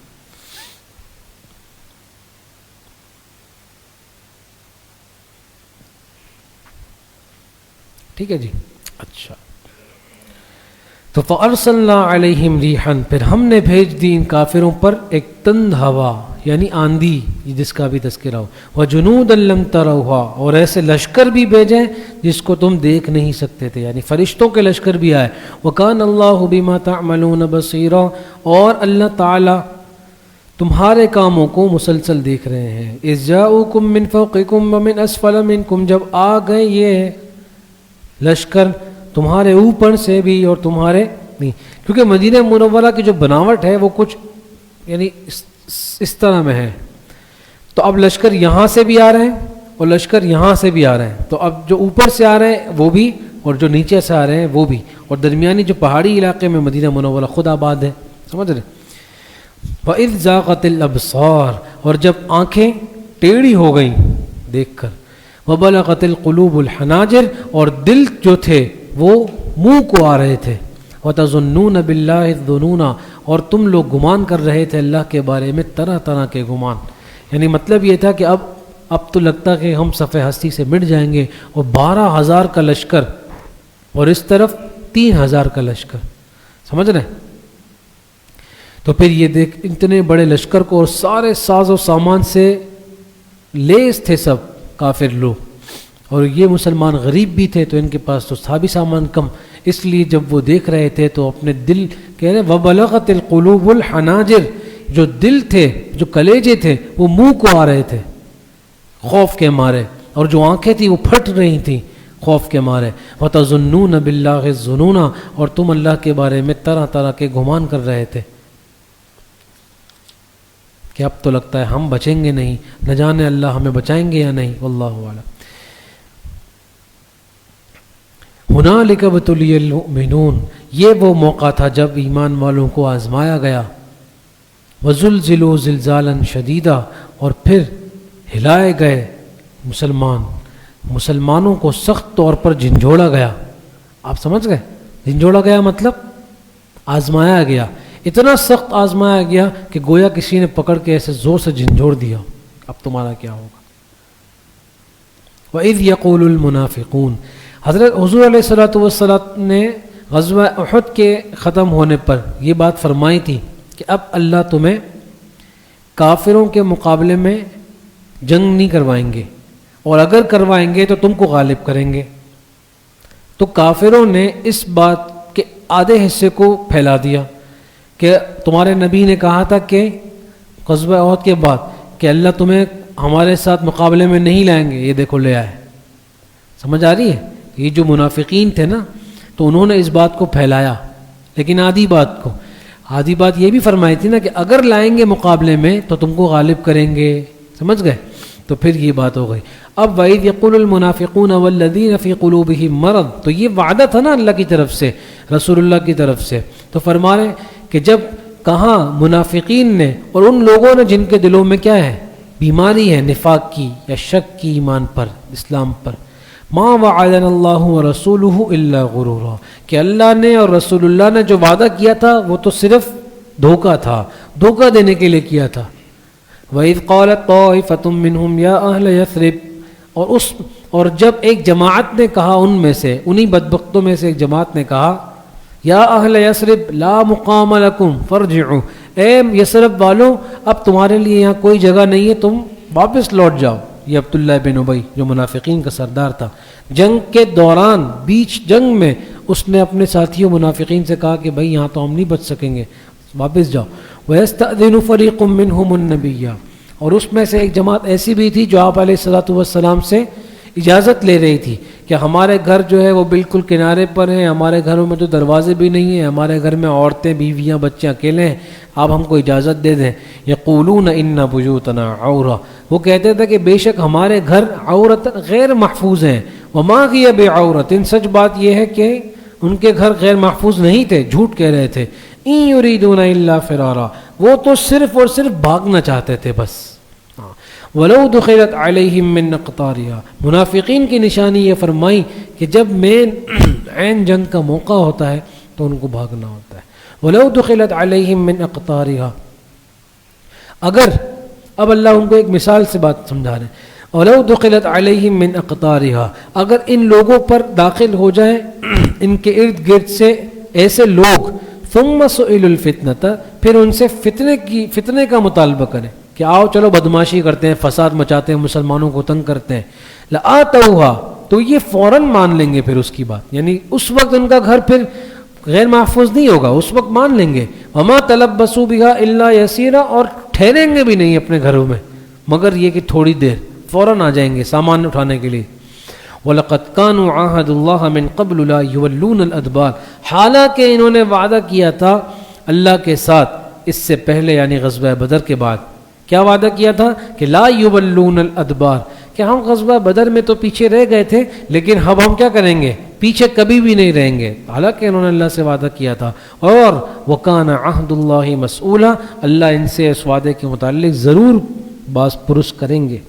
قل لن ينفعكم الفرار, یہ بات ان سے کہہ دیجئے, لن ينفعكم الفرار, ہرگز تمہیں یہ بھاگنا فائدہ نہیں پہنچائے گا. ان فررتم من الموت, اگر تم موت سے بھاگ رہے ہو, اب القتل, یا شہید ہونے سے, قتل ہونے سے بھاگ رہے ہو, کبھی بھی تم اس سے بھاگ نہیں سکتے ہو. اگر یہ تم اس سے بھاگ بھی لو, یعنی اگر تم موت سے بچنے کے لیے یا قتل ہونے سے بچنے کے لیے بھاگ بھی لو, اذا لا تمتعون الا قلیلا, تو بھی تم زیادہ سے زیادہ نفع اٹھا سکو گے تو کتنا, قلیلا, بس تھوڑا سا. قل من ذا الذی, یعنی ایک نہ ایک دن تو موت آنی ہے, بستر پر آئے کہ جنگ کے میدان پہ آئے, بس یہ ہوگا کہ ذلیل ہو کر مرو گے یا عزت دار ہو کر مرو گے, یا مرنے کے بعد عزت دار رہو گے یا بے عزت ہو جاؤ گے, یہ فرق ہوگا بس. قل, آپ یہ بھی کہہ دیجئے, من ذا الذی یعصمکم من اللہ, کہ اس شخص سے جو کہہ دیجئے آپ کہ کون ہے وہ جو تم کو بچا سکے اللہ کے مقابلے سے, یا اللہ سے, یا اللہ کے عذاب سے. ان اراد بکم سوءا, اگر اللہ تمہارے لیے ارادہ کر لے کسی تکلیف برائی کو دینے کا, تو کون بچا سکتا ہے. او اراد بکم رحمتا, یا اگر اللہ تم کو رحمت دینا چاہے, مہربانی کرنا چاہے, تو اللہ کو کون روک سکتا ہے, کوئی بھی نہیں. ولا یجدون لهم من دون اللہ ولیا ولا نصیرا, اور یہ لوگ نہیں پاتے ہیں اللہ کے علاوہ, اللہ کو چھوڑ کر, نہ کوئی کارساز, ولا نصیرا, اور نہ کوئی مددگار, نہ کوئی زبانی تسلی دینے والا ہے اور نہ کوئی عملی مدد کرنے والا ہے. قد یعلم اللہ المعوقین, قد یعلم اللہ المعوقین منکم, اور تم میں سے جو روکنے والے ہیں دوسروں کو نیک عمل کرنے سے, اللہ ان کو بھی جانتے ہیں. والقائلین لاخوانہم ہلم الینا, دو انسان تھے, دو لوگ تھے, ایک مسلمان تھا ایک کافر تھا. جنگ کے لیے ایک مسلمان پورا تیار ہو کر باہر نکلنے لگا, اور جو کافر شخص تھا تو وہ کھانا کھا رہا تھا. اس نے کہا کہ کہاں جا رہے ہو, کہا جنگ لڑنے کے لیے, محمد صلی اللہ علیہ وسلم نے حکم دیا ہے, پیغام دیا. فرمایا چھوڑو اس جنگ کو, آؤ میرے ساتھ بیٹھو کھانا کھاؤ. تو اللہ فرما رہے ہیں کہ اس شخص کو بھی اللہ جانتے ہیں, ان لوگوں کو بھی اللہ جانتے ہیں جو دوسروں کو نیک کام سے روکتے ہیں اور یہ کہتے ہیں اپنے بھائیوں سے ہلم الینا, ارے ادھر آؤ, کہاں جا رہے ہو, لڑائی میں مر جاؤ گے. ولا یأتون البأس الا قلیلا, اور نہیں آتے لڑائی میں مگر بہت کم لوگ. سمجھ گئے؟ وہ بھی اس لیے جب غنیمت کا مال تقسیم ہونے والا ہوتا ہے تو تھوڑی دیر کے لیے آ جاتا ہے کہ بھائی ہم بھی تمہارے ساتھ شریک ہیں. اشحۃ علیکم, بخل کرنے والے ہیں وہ تمہارے حق میں. کس طرح؟ غنیمت کے وقت فوراً پہنچ جاتے ہیں تاکہ غنیمت کا زیادہ مال ہم جمع کر لیں اور ان لوگوں کو کم ملے, یہ بخل ہے. فَإِذَا جَاءَ الْخَوْفُ, جب خوف کا کوئی وقت ان پر آتا ہے, رَأَيْتَهُمْ, تو آپ ان کو دیکھیں گے, يَنْظُرُونَ إِلَيْهِ, وہ آپ کی طرف دیکھ رہے ہوں گے, تَدُورُ أَعْيُنُهُمْ, تو ان کی آنکھیں چکرا رہی ہوں گی. تدور معنی ایسے گول گول گھوم رہی ہوں گی, چکرا رہی ہوں گی. کالذی یخشی علیہ من الموت, اس شخص کی طرح ہوگی جس پر موت کا نشہ یا موت موت کی غشی طاری ہو رہی ہو، بے ہوشی طاری ہو رہی ہو، اس کی طرح دیکھیں گے آپ اس کو. فَإِذَا ذَهَبَ الْخَوْفُ، پس جب یہ خوف چلا جائے، سَلَقُوكُمْ بِأَلْسِنَةٍ حِدَادٍ أَشِحَّةً عَلَى الْخَيْرِ، تو پھر یہ اپنی زبانوں کو چلاتے ہیں تم لوگوں پر، حدادن لوہے کی زبانیں، سمجھ گئے، یعنی کینچی کی طرح پھر ان کی زبانیں چلتی ہیں. اشحۃ علی الخیر، مال غنیمت پر حرص کی وجہ سے، سمجھ گئے، یا مال غنیمت پر بخل کی وجہ سے، تم پر بخل کرتے ہیں اور اپنے لیے حرص کرتے ہیں. اشحۃ. اولئک لم یؤمنوا، یہ وہ لوگ ہیں جو در حقیقت ایمان لے کر، اللہ پاک نے نشانیاں بتا دی. یہ تو اپنے آپ کو مسلمان کہہ رہے تھے نا جنگ کے میدان میں آنے کے بعد کہ بھائی ہم بھی مسلمان ہیں، ہمیں بھی غنیمت کا مال دو. اللہ پاک نے یہ سب نشانیاں بتائیں اور آخر میں فرما دیا اولئک لم یؤمنوا فاحبط اللہ اعمالهم. حقیقت بات یہ ہے کہ یہ کوئی ایمان والے نہیں ہیں، اللہ نے ان کے سارے اعمال مٹا دیے ہیں، ضائع کر دیے ہیں، ختم کر دیے ہیں. وَكَانَ ذَلِكَ عَلَى اللَّهِ يَسِيرًا، اور اللہ پر تو یہ کام کرنا بڑا ہی آسان ہے. يَحْسَبُونَ الْأَحْزَابَ لَن يَذْهَبُوا، يَحْسَبُونَ الْأَحْزَابَ لَمْ يَذْهَبُوا، یہ منافقین یہ خیال کرتے رہے ان لشکروں کے بارے میں کہ لم يذهبوا، حق کہ ابھی تک یہ گیا نہیں ہے، یہ لشکر ابھی تک گئے نہیں. اتنے خوف کے مارے کانپ رہے ہیں کہ ڈر کے مارے انہیں ابھی تک، جب آپ بھوت دیکھ لیں گے نا کبھی، کوئی ڈراؤنی چیز انسان دیکھ لیتا ہے نا تو بار بار اس کے خیال میں وہ چلتی رہتی ہے. آپ ایک مرتبہ کسی چیز سے ڈر جائیں، پھر آپ کہیں بھی جائیں گے نا تو آپ کو، جیسے نہیں وہ چائے کا جلا چھاچھ بھی پھونک پھونک کے پیتا ہے. چھاچھ کہتے ہیں لسی کو. تو جب گرم گرم چائے ہوتی ہے نا، آپ اس کو ہلکا سا سلپ لے اور آپ کے ہونٹ جل جائیں، تو پھر جب آپ لسی پئیں گے نا، ٹھنڈی برف دیکھ رہے ہوں گے، پھر بھی اس کو ایسا ہلکا ہلکا سا لگائیں گے پہلے، گرم تو نہیں ہے. سمجھ گئے کہ سب فرشتے بیٹھے ہیں کہ کسی کو کچھ سمجھ نہیں آ رہا چائے کیا ہوتی ہے اور لسی کیا ہوتی ہے. سمجھ گئے؟ ہاں. تو چائے کا جلا چھاچھ بھی پھونک پھونک کے پیتا ہے. سمجھ گئے؟ ہاں. چلو جی.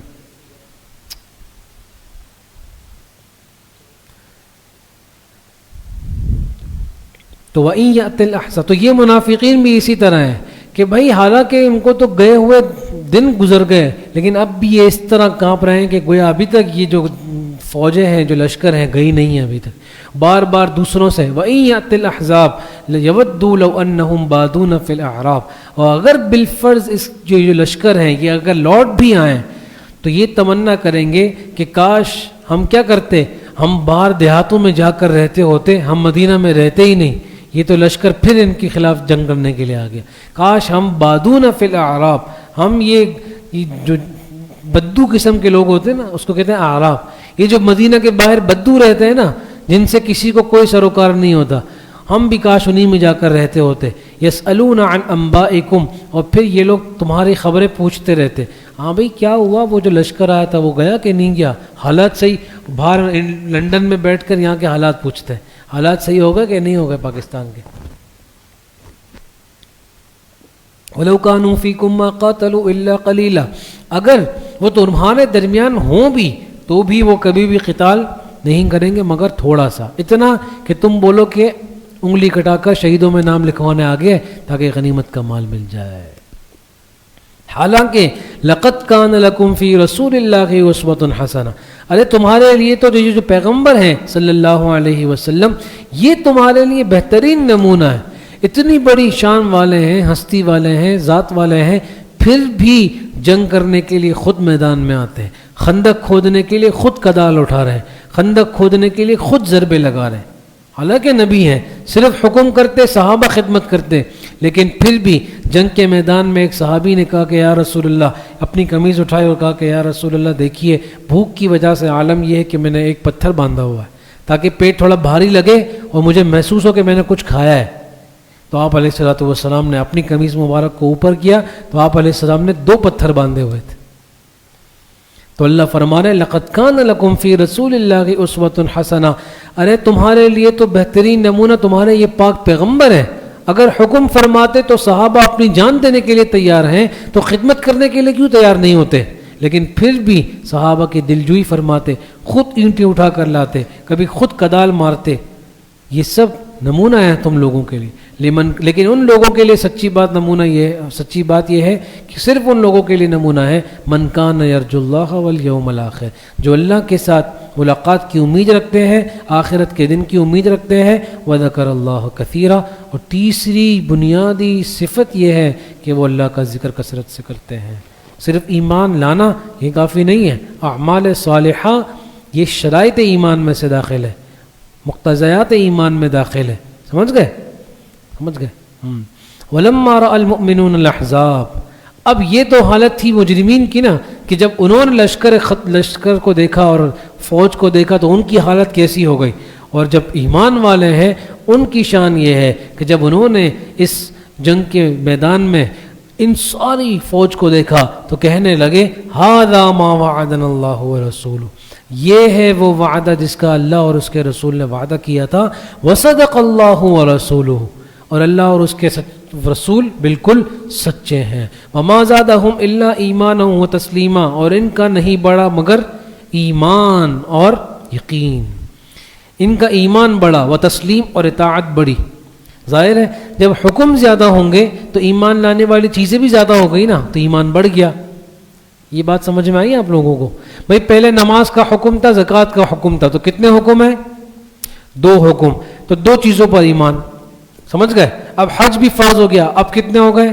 3 چیزیں. تو 3 چیزوں پر ایمان، تو یہ ایمان بڑھ گیا نا. یعنی احناف کے ہاں جو مطلق ایمان ہے وہ نہیں کمتا بڑھتا، بلکہ اس کے جو افراد ہوتے ہیں وہ بڑھتے ہیں. تو ایمان کے افراد کیا ہے؟ وہ چیزیں جن پر ایمان لانا ضروری ہے.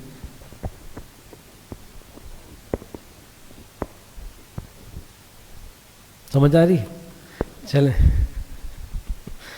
من المؤمنین رجال، ایمان والے لوگوں میں سے بعض ایسے ہیں، رجال ایسے لوگ بھی ہیں، صدقوا ما عاہدوا اللہ علیہ، کہ انہوں نے سچا کر دکھایا اپنے اس وعدے کو جو انہوں نے اللہ سے کیا تھا. حضرت غزوہ بدر میں حضرت انس بن ظفر رضی اللہ عنہ شریک نہیں ہو سکے تھے، تو انہوں نے وعدہ کیا کہ اب جتنی بھی جنگیں ہوں گی نا، حضرت انس بن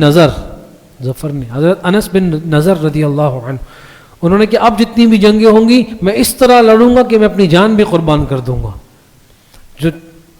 جب غزوہ ہوا اور جنگ ہوئی تو پھر یہ ہوا کہ انہوں نے غزوہ احد میں اس طرح جنگ کی، جان لگانے کے بعد اتنی قربانی کے ساتھ جنگ کی کہ وہ شہید ہو گئے، اور ان کے جسم پر 80 کے قریب تیر اور نیزوں کے زخم تھے.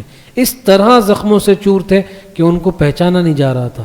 پھر ان کی ہمشیرہ نے اللہ علیہ، ان کی بیوی نے یا کسی نے جو ہے ان کے پوروں سے ان کو پہچانا کہ یہ انس بن نضر ہے. کوئی نشانی ہوگی نا پوروں پہ، اس سے انہوں نے ان کو پہچانا.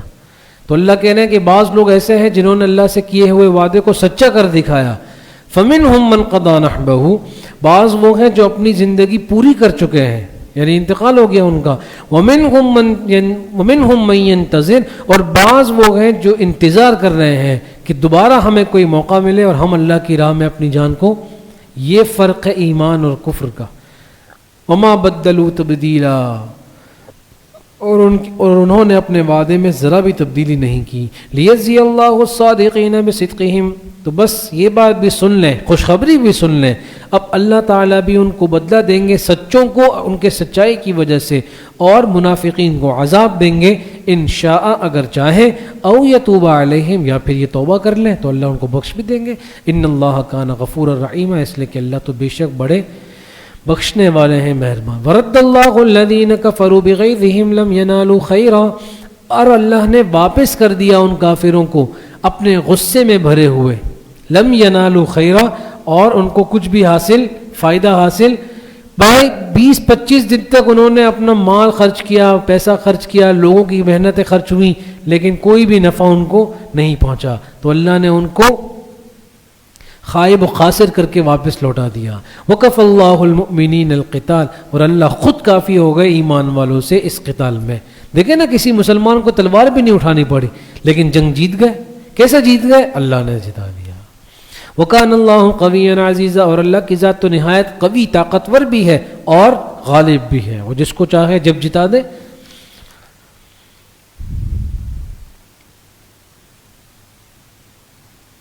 مدینہ کے اندر جو یہود آباد تھے نا وہ تھے بنو قریظہ والے، سمجھ گئے، اور مدینہ کے باہر بنو نذیر اور بنو قعقان والے، قینقاع والے، ہاں قینقاع. چلیں. وَأَنزَلَ الَّذِينَ ظَاهَرُوهُم مِّنْ أَهْلِ الْكِتَابِ مِنْ صَيَاصِيهِمْ، تو ان کا آپ تذکرہ کر رہے ہیں، اور نیچے اتار دیا اللہ تعالیٰ نے ان لوگوں کو ظَاهَرُوهُم مِّنْ أَهْلِ الْكِتَابِ، جنہوں نے کافروں کی مدد کی. ظاہرہ کے معنی مدد کی، جنہوں نے ان کافروں کی من اہل الکتاب، اہل کتاب میں سے، یعنی بنو قریظہ والے، من سیاسیہم، اپنے محلات سے، یعنی اللہ نے اتار دیا ان کو ان کے محلات سے. وقذف فی قلوبہم الرعب، اب جب انہوں نے کافروں کا ساتھ دیا نا تو مسلمانوں نے ان کا گھیراؤ کر لیا، ان کو گھیراؤ کر لیا، ان کو گھیر لیا. اور وقذف فی قلوبہم الرعب، اور اللہ نے ان کے دل میں ایسا رعب ڈال دیا کہ مسلمان صحابی کچھ بھی نہیں کرتے تھے، صرف ان کو کہتے اترو، کاٹو یہ درخت سارا جو تمہارے گھر کے ارد گرد ہے، توڑو اپنا یہ محل. وہ اپنے ہاتھوں سے اپنے درخت کاٹتے تھے اور اپنے محل کو توڑتے تھے. وقذف فی قلوبہم الرعب، اللہ تعالیٰ نے ان کے دلوں میں ایسا رعب طاری کر دیا تھا. فریقا تقتلون، اس میں سے ایک جماعت کو، ایک تعداد کو تم قتل کر دیتے ہو، وتأسرون فریقا، اور ایک جماعت کو تم نے اپنا کیا بنا لیا، ان جب محلات توڑے ان کے، ان سب مردوں کو قتل کیا، اور جو بچے تھے یا بہت بوڑھے تھے یا جو عورتیں تھیں ان کو قیدی بنا لیا. وَأَوْرَثَكُمْ أَرْضَهُمْ وَدِيَارَهُمْ وَأَمْوَالَهُمْ وَأَرْضًا لَمْ تَطَئُوهَا، اور اللہ نے تم کو مالک بنا دیا ان کی زمینوں کا، ان کے گھروں کا اور ان کے مال کا. یہ خوشخبری ملی، دیکھیں نا جنگ نہیں ہوئی لیکن غنیمت کا مال ملا. ایک نمبر 2، وَأَرْضًا لَمْ تَطَئُوهَا، ساتھ میں ایک پیشن گوئی بھی لے جاؤ، اور بھی ایسی زمینیں آئیں گی کہ لم تطئوها، کہ ابھی تک تم نے ان پر قدم نہیں رکھا ہے، ابھی تک تم نے ان پہ قدم رکھا نہیں ہے، لیکن ایک دن آئے گا. خندق کھودتے وقت آپ علیہ صحابہ کرام خندق کھود رہے ہیں، کدال چلا رہے ہیں، زمین کو توڑ رہے ہیں، اور پھر ایک پتھر بڑا سا ایسا سخت آیا کہ وہ صحابہ سے نہیں ٹوٹ رہا. تو آپ علیہ السلام کی خدمت میں پیش ہوئے اور آپ علیہ السلام سے عرض کیا کہ یا رسول اللہ یہ ماجرا ہے.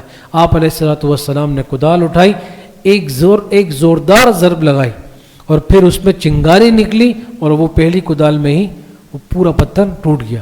پھر آپ علیہ السلام مسکرائے، اور آپ علیہ السلام نے فرمایا کہ مجھے اس چنگاری میں روم اور فارس کے محلات دکھائے گئے ہیں. یہ اشارہ تھا اس بات کی طرف وَأَرْضًا لَمْ تَطَئُوهَا، کہ ابھی ایسی زمینیں باقی ہیں جو تمہاری مغلوبیت میں آئیں گی، اور ابھی تک تم نے ان پہ قدم بھی نہیں رکھا. پھر حضرت عمر کے زمانے میں وہ ساری زمینیں مسلمانوں کے ماتحتی میں آ گئیں. کچھ پلے پڑ رہا ہے تو جو مٹی نکالی تھی وہ واپس ڈال دی، کھائی تھوڑی تھی. چلیں وہ اچھا یا ایھا النبی، اچھا یہ وَأَرْضًا لَمْ تَطَئُوهَا، اور بعض زمینیں ایسی ہیں جو اللہ پاک نے اپنے علم ازلی سے بیان کر دی کہ بعض زمینیں ایسی بھی تمہیں ملیں گی جن پر ابھی تک تم نے قدم بھی نہیں رکھا. وَكَانَ اللَّهُ عَلَى كُلِّ شَيْءٍ قَدِيرًا، اور اللہ تعالیٰ ہر چیز پر مکمل قدرت رکھتے ہیں. یا ایھا النبی، اے نبی صلی اللہ علیہ وسلم. اب دیکھیں نا غزوہ احد کے بعد تو فتوحات کی پیشن گوئی ہو چکی ہے، خوشخبری بشارت مل چکی ہے. اب تو بڑی بڑی دیکھیں نا، بڑے بڑے گھر، بڑے بڑے مال اموال سب ایمان والوں کی غنیمت میں آیا. تو ازواج مطہرات بھی آپ علیہ السلام کے پاس آ گئی اور عرض کرنے لگیں کہ یا رسول اللہ صلی اللہ علیہ وسلم. دیکھیں ایک بات سمجھے، جتنی بھی ازواج مطہرات تھیں وہ سب کے سب بڑے مالدار گھرانے سے تھیں، سب کی سب. لیکن آپ علیہ السلام کی جب نکاح میں آئیں تو انہوں نے سب دنیاوی اسباب کو چھوڑا اور آپ علیہ السلام کی خاطر نہایت سادگی کی زندگی گزاری. سمجھ گئے؟ لیکن ساری زندگی تو ایک مالداری کے ساتھ گزاری تھی نا، تو دل میں کہیں نہ کہیں یہ احساس ضرور تھا کہ ہم یہ قربانیاں دے رہے ہیں تو ہمیں بھی مال کہیں کبھی نہ کبھی مال تو ملے گا. لیکن یہ احساس دل میں رکھنا اور اس احساس کا مطالبہ کرنا نبی علیہ السلام کی نکاح میں ہوتے ہوئے شان کے خلاف تھا. کیوں؟ اس لیے کہ مال تو ایک ناپائیدار حقیر سی چیز ہے، اور آپ کی جو ذات ہے، آپ ازواج مطہرات کی جو ذات ہیں، مومنین کی ماؤں کی جو ذات ہے، وہ اس سے کئی گنا زیادہ ہے، لہذا ان کے دل میں یہ احساس اور یہ جذبہ ہرگز نہیں ہونا چاہیے تھا۔ اسی لیے آپ علیہ السلام کو یہ بات پسند نہیں آئی، اور جب یہ مطالبہ بڑھتا گیا تو آپ علیہ السلام نے پھر تکلیف محسوس کی کہ یہ تو دنیاوی چیز کا مطالبہ مجھ سے ہو رہا ہے۔ آپ میری بات سمجھ رہے ہیں؟ تو آپ علیہ السلام نے قسم کھائی کہ اب میں اپنی بیویوں کے قریب 1 مہینے تک، اس کو کیا کہتے ہیں؟ اس قسم کو، اپنی بیوی کے قریب نہ جانے کی قسم کھانے کو کیا کہتے ہیں؟ شرم آتی، شرم، ایلا کہتے ہیں۔ اپنی بیوی کے قریب نہ جانے کی قسم کھانا، یہ ایلا ہے، سمجھ گئے؟ تو پھر آپ علیہ السلام نے قسم کھا لی کہ میں اپنی بیویوں کے قریب نہیں جاؤں گا، سمجھ گئے؟ تو پھر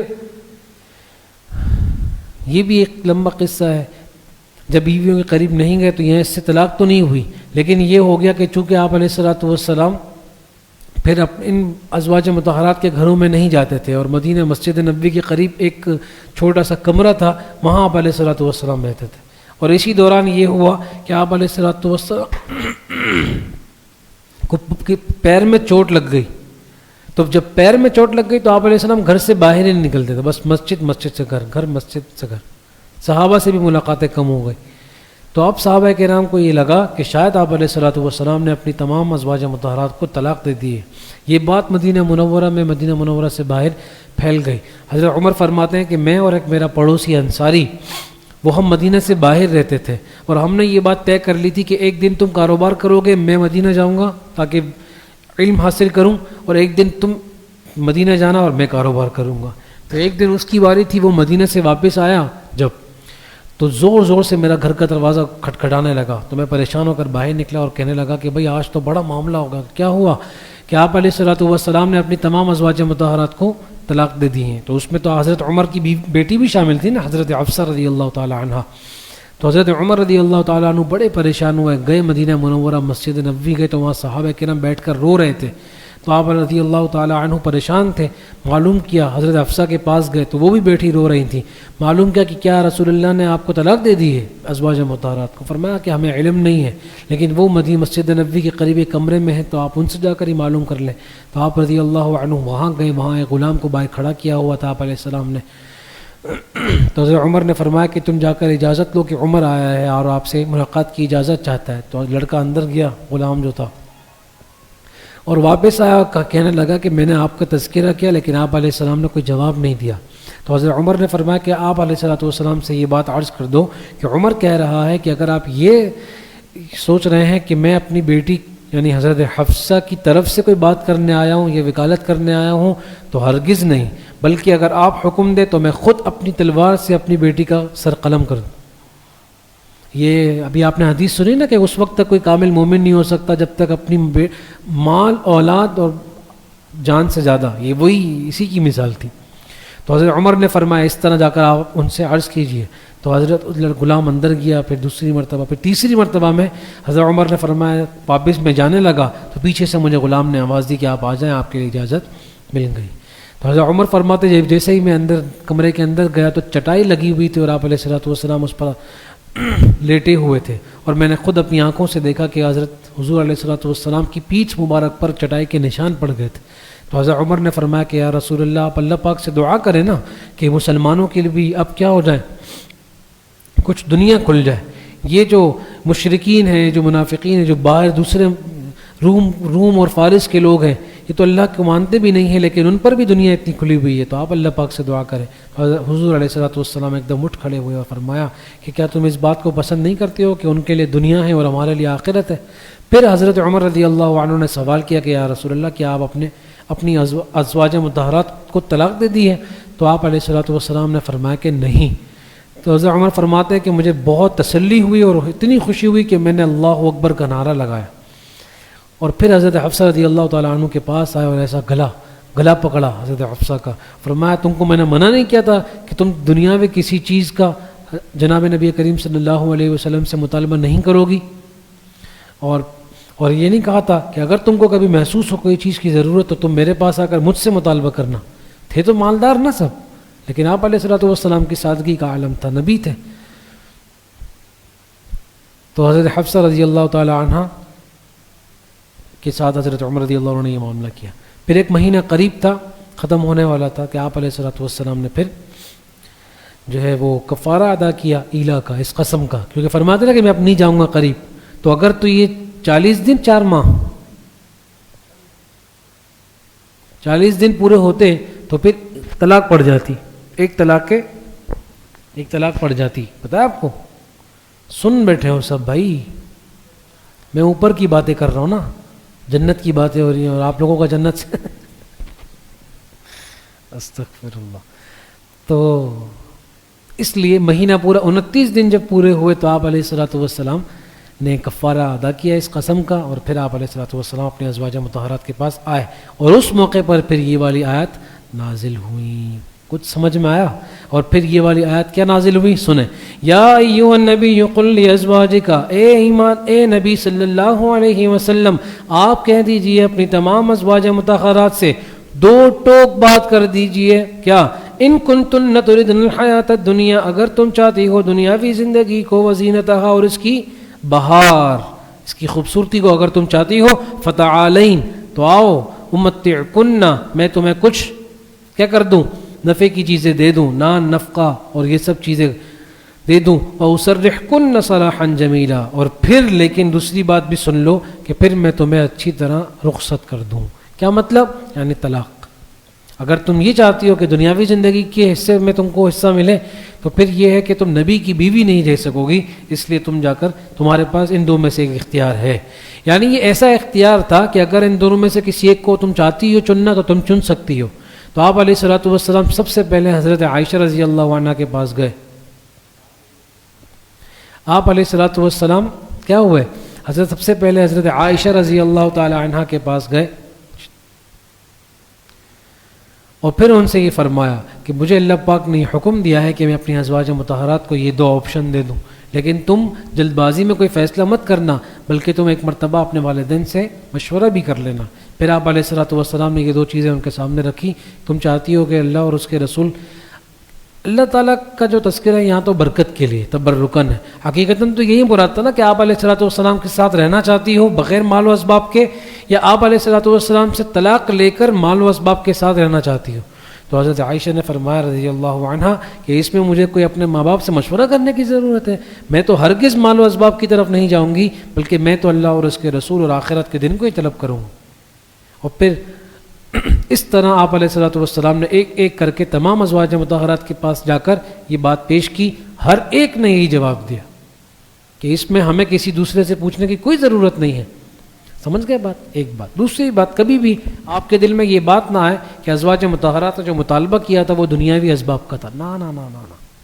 میں نے اسی لیے شروع میں آپ سے یہ بات عرض کی کہ ساری زندگی جب سالوں سالوں مالداری میں گزار کے کوئی آئے نا، مالداری میں گزاری ہو، بعد میں چل کر تکلیفیں دیکھی ہوں، پھر اپنی آنکھوں سے یہ بھی دیکھا کہ مال آ رہا ہے اور ہمارے اپنے شوہر کے پاس آ رہا ہے، تو یہ صرف اپنے اس احساس کا اظہار تھا کہ اب تو چونکہ مال آ رہا ہے تو ہم بتا دیتے ہیں کہ اگر آپ اچھا بہتر سمجھیں تو آپ ہم کو بھی مال بڑھا دیں، ہمارے نفقے میں اضافہ کر دیں. تو یہ مطالبہ جو تھا بحیثیت انسان اور بشر کے تو بالکل درست تھا، بلکہ حق تھا. آپ کو سمجھ آ رہی ہے؟ لیکن نبی کی بیوی ہونے کی وجہ سے اعزاز اور اکرام زیادہ بڑھ جاتا ہے، اور جس کا اعزاز بڑا ہوتا ہے تو پھر اسے چیزیں بھی اعزاز والی دی جاتی ہیں، اور دنیا اور آخرت میں سے اعزاز والی چیز آخرت ہے. اس لیے اس مطالبے کو ان ازواج مطہرات سے پسند نہیں کیا گیا. کچھ سمجھ میں آ رہی ہے؟ ذہن کو بالکل صاف رکھیے گا، اور اگر کسی کا ذہن اس سے خراب ہو رہا ہو تو آپ کی ذمہ داری یہ ہے کہ اس کا بھی ذہن صاف کریں. تبلیغ کا مطلب یہ ہے، تبلیغ کا مطلب یہ نہیں ہے. یہ بلغوا عنی ولو آیا کا معنی یہی ہے کہ اگر تو کسی کے علم میں کچھ نہیں ہے تو آپ اس کے علم میں کوئی بات ڈالیں، اور اگر کسی کے علم میں کوئی غلط بات ہے تو پھر اس کے اس غلط چیز کو صحیح کریں. یہ بھی تبلیغ ہے.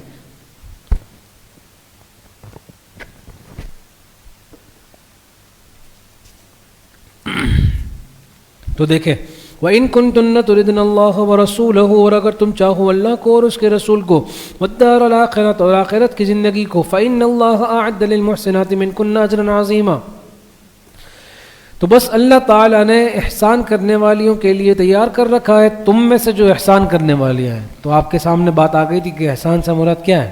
ہر عمل کو کامل لحاظ کے ساتھ ادا کرنا احسان ہے۔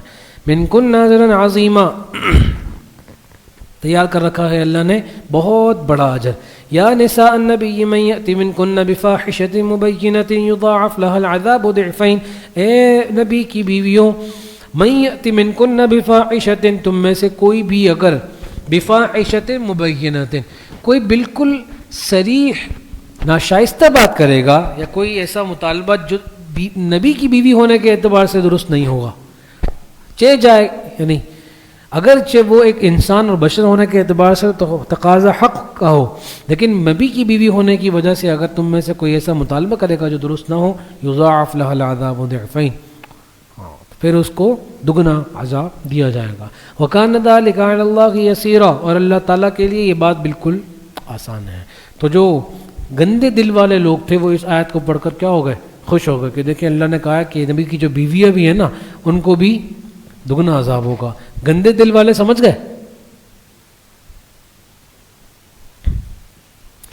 سمجھ گئے؟ تو پھر فرمایا کہ بھائی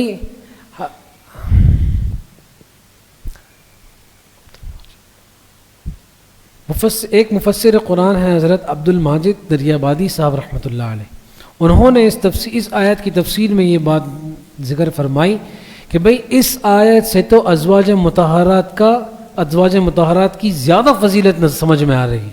کیسے؟ فرمایا دیکھیں یہاں اللہ نے فرمایا کہ دگنا کیوں؟ یعنی اگر کسی نے کوئی غلطی کی تو اس پر سزا ہے نا، لیکن جب دگنے کی بات فرمائی تو پھر اس سے سمجھ میں آیا کہ اس لیے جب دگنا ہوتا ہے تو اس کی فضیلت بھی دگنی ہوتی ہے۔ جیسے مثال کے طور پر ایک گناہ ایک آپ کے اپنے شہر میں کوئی کرے اور ایک وہی گناہ حرم میں جا کر کوئی کرے، مکہ مکرمہ میں جا کر کوئی کرے، تو عذاب تو دگنا ہے نا، گناہ تو دگنا ہے، لیکن اس دگنا ہونے سے کیا حرم کی فضیلت کم ہوئی؟ بڑی تو بولو، بڑھ گئی، سمجھ آ گئی؟ ہاں، تو اس آیت سے تو ازواج مطہرات کی دگنی فضیلت سمجھ میں آ رہی ہے، کیونکہ تمہارا درجہ بہت بڑا ہے، اس لیے جب غلطی ہوگی تو سزا بھی بہت بڑی ہوگی۔ امید ہے آپ سمجھے ہوں، باقی تو اللہ کے حوالے ہے، باقی بس۔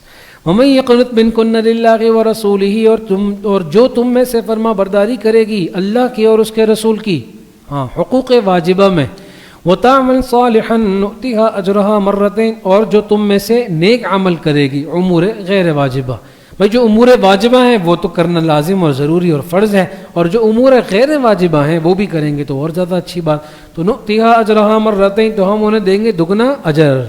ایک اجر کیا جی؟ مومن ہونے کا، علی طاعت بات ماننے کا، اور دوسرا اجر علی ابتغاء اللہ ورسولہ، اللہ اور اس کے رسول کی خصوصی پیروی کرنے کا۔ جیسے پیچھے آیا نا کہ ہم تو رسول اللہ اور اس کے رسول کو ہی منتخب کرتے ہیں، دگنا اجر ملے گا، ایک مسلمان ہونے کا اجر، ایک نبی کی بیوی ہونے کا اجر۔ اجرہا مرتین، 2 مرتبہ دیں گے اجر۔ وَأَعْتَدْنَا لَهَا رِزْقًا كَرِيمًا، اور ہم نے تیار کر رکھا ہے ان کے لیے عزت کی روزی، جنت کی روزی۔ یا نساء النبی، آپ سے کہا تھا کہ اس صورت میں 2 مرتبہ خطاب ہوگا ازواج مطہرات سے، یہ دوسرا آ گیا۔ یا نساء النبی لستن کاحد من النساء، یہ دیکھیے فضیلت اللہ تعالیٰ صراحتاً فرما رہے ہیں، اے نبی کی بیویوں تم عام عورتوں کی طرح نہیں ہو، ان اتقیتن، ہاں اگر تم پرہیزگار رہنا چاہتی ہو۔ تو جب ازواج مطہرات کے لیے حکم آ رہا ہے تو غیر ازواج مطہرات جو عام عورتیں ہیں ان کے لیے تو اس پر عمل کرنا کتنا زیادہ ضروری ہوگا۔ فلا تخضعن بالقول، کہ اپنے باتوں کو نرم لہجے میں مت کہو، ہاں فیطمع الذی فی قلبہ مرض، کہ پھر جس کے دل میں کسی قسم کی کوئی بیماری ہے، کوئی نفاق ہے، کوئی بدماشی ہے، پھر اس کو ایک قسم کی امید لگ جائے۔ وقلن قولا معروفا، ہاں بس کہو دستور کے مطابق بات، سمجھ گئے؟ جی آئیے، جی آپ کو کس سے ملنا، یہ تمہارا کام نہیں ہے، سمجھ گئے؟ ہاں بدتمیزی یا بد اخلاقی والی بات نہیں کرنی، بس اتنی بات کرنی ہے، جی سمجھ گئے؟ تو وہ ایک قدم پیچھے ہو کے پھر جواب دے، سمجھ گئے؟ ہاں بہن بول دے گا، بات شروع کر دے، جی بہن، جی بہن، چلیں۔ وقرن فی بیوتکن ولا تبرجن تبرج الجاہلیۃ الاولی، ہاں اور ٹہری رہو تم اپنے گھروں میں، یعنی گھروں سے باہر نہ نکلو، جاب کے لیے مت نکلو، ہاں ولا تبرجن تبرج الجاہلیۃ الاولی، اور نہ بناؤ سنگار کرو، جاہلیت والا بناؤ سنگار مت کرو، جیسے پاؤں میں پائل پہننا یا خوشبو لگا کر باہر نکلنا، سمجھ گئے؟ اس طرح یا ایسے کپڑے پہننا جس سے بے حیائی کا اظہار ہو، یہ سب چیزیں جاہلیت کی رسومات ہیں، تم کبھی اس طرح مت کرنا۔ وَأَقِمْنَ الصَّلَاةَ وَآتِينَ الزَّكَاةَ، اور نماز کو قائم کرتے رہو، زکوٰۃ کو ادا کرتے رہو، وَأَطِعْنَ اللَّهَ وَرَسُولَهُ، اور تعمیم بعد التخصیص، پہلے سب خاص خاص خاص خاص اعمال ذکر کر دیے اور اب سب کا عموم ذکر کر دیا، اللہ کی اطاعت اور رسول اللہ کی اطاعت کرتے رہو۔ انما یرید اللہ لیذھب عنکم الرجس اہل البیت، بے شک اللہ تعالیٰ نے یہ ارادہ کر لیا ہے کہ تم لوگوں سے دور کر دے آلودگی کو، تھوڑی بہت بھی اگر کوئی کچھ کمی رہ گئی ہو اس کو بھی اللہ چاہتے ہیں کہ دور کر دیں۔ اہل البیت، لو بھائی کن کا تذکرہ ہو رہا ہے پیچھے؟ یا نساء النبی، ان سے خطاب ہو رہا ہے نا جی۔ ان سے خطاب کے بعد اللہ نے فرمایا تو اہل بیت میں سب سے پہلا مصداق کون ہے؟ یہ بات کس نے فرمائی؟ قرآن کریم میں۔ آگے سمجھ، بس کسی کو کچھ سمجھانے کی ضرورت نہیں ہے، جس کو قرآن کریم کی آیت سمجھ نہیں آ رہی تو آپ کا کیا خیال ہے اس کو آپ کی بات سمجھ آئے گی؟ لہذا سمجھانا آپ کا کام، بتانا آپ کا کام ہے، مانے نہ مانے۔ چلیں، وَيُطَهِّرَكُمْ تَطْهِيرًا، اور اللہ تم کو پاک کر دے، پاکیزہ، صاف ستھرا۔ ان کی ایک دلیل میں آپ سے عرض کر دیتا ہوں۔ وہ کہتے ہیں کہ ایک مرتبہ حضور علیہ الصلوۃ والسلام نے اپنی چادر مبارک میں حضرت فاطمہ، حضرت علی، حضرت حسن، حضرت حسین رضی اللہ تعالی عنہم اجمعین کو ایسے شامل کیا اور فرمایا ہذہ اہل البیت، کہ یہ میرے اہل بیت ہیں۔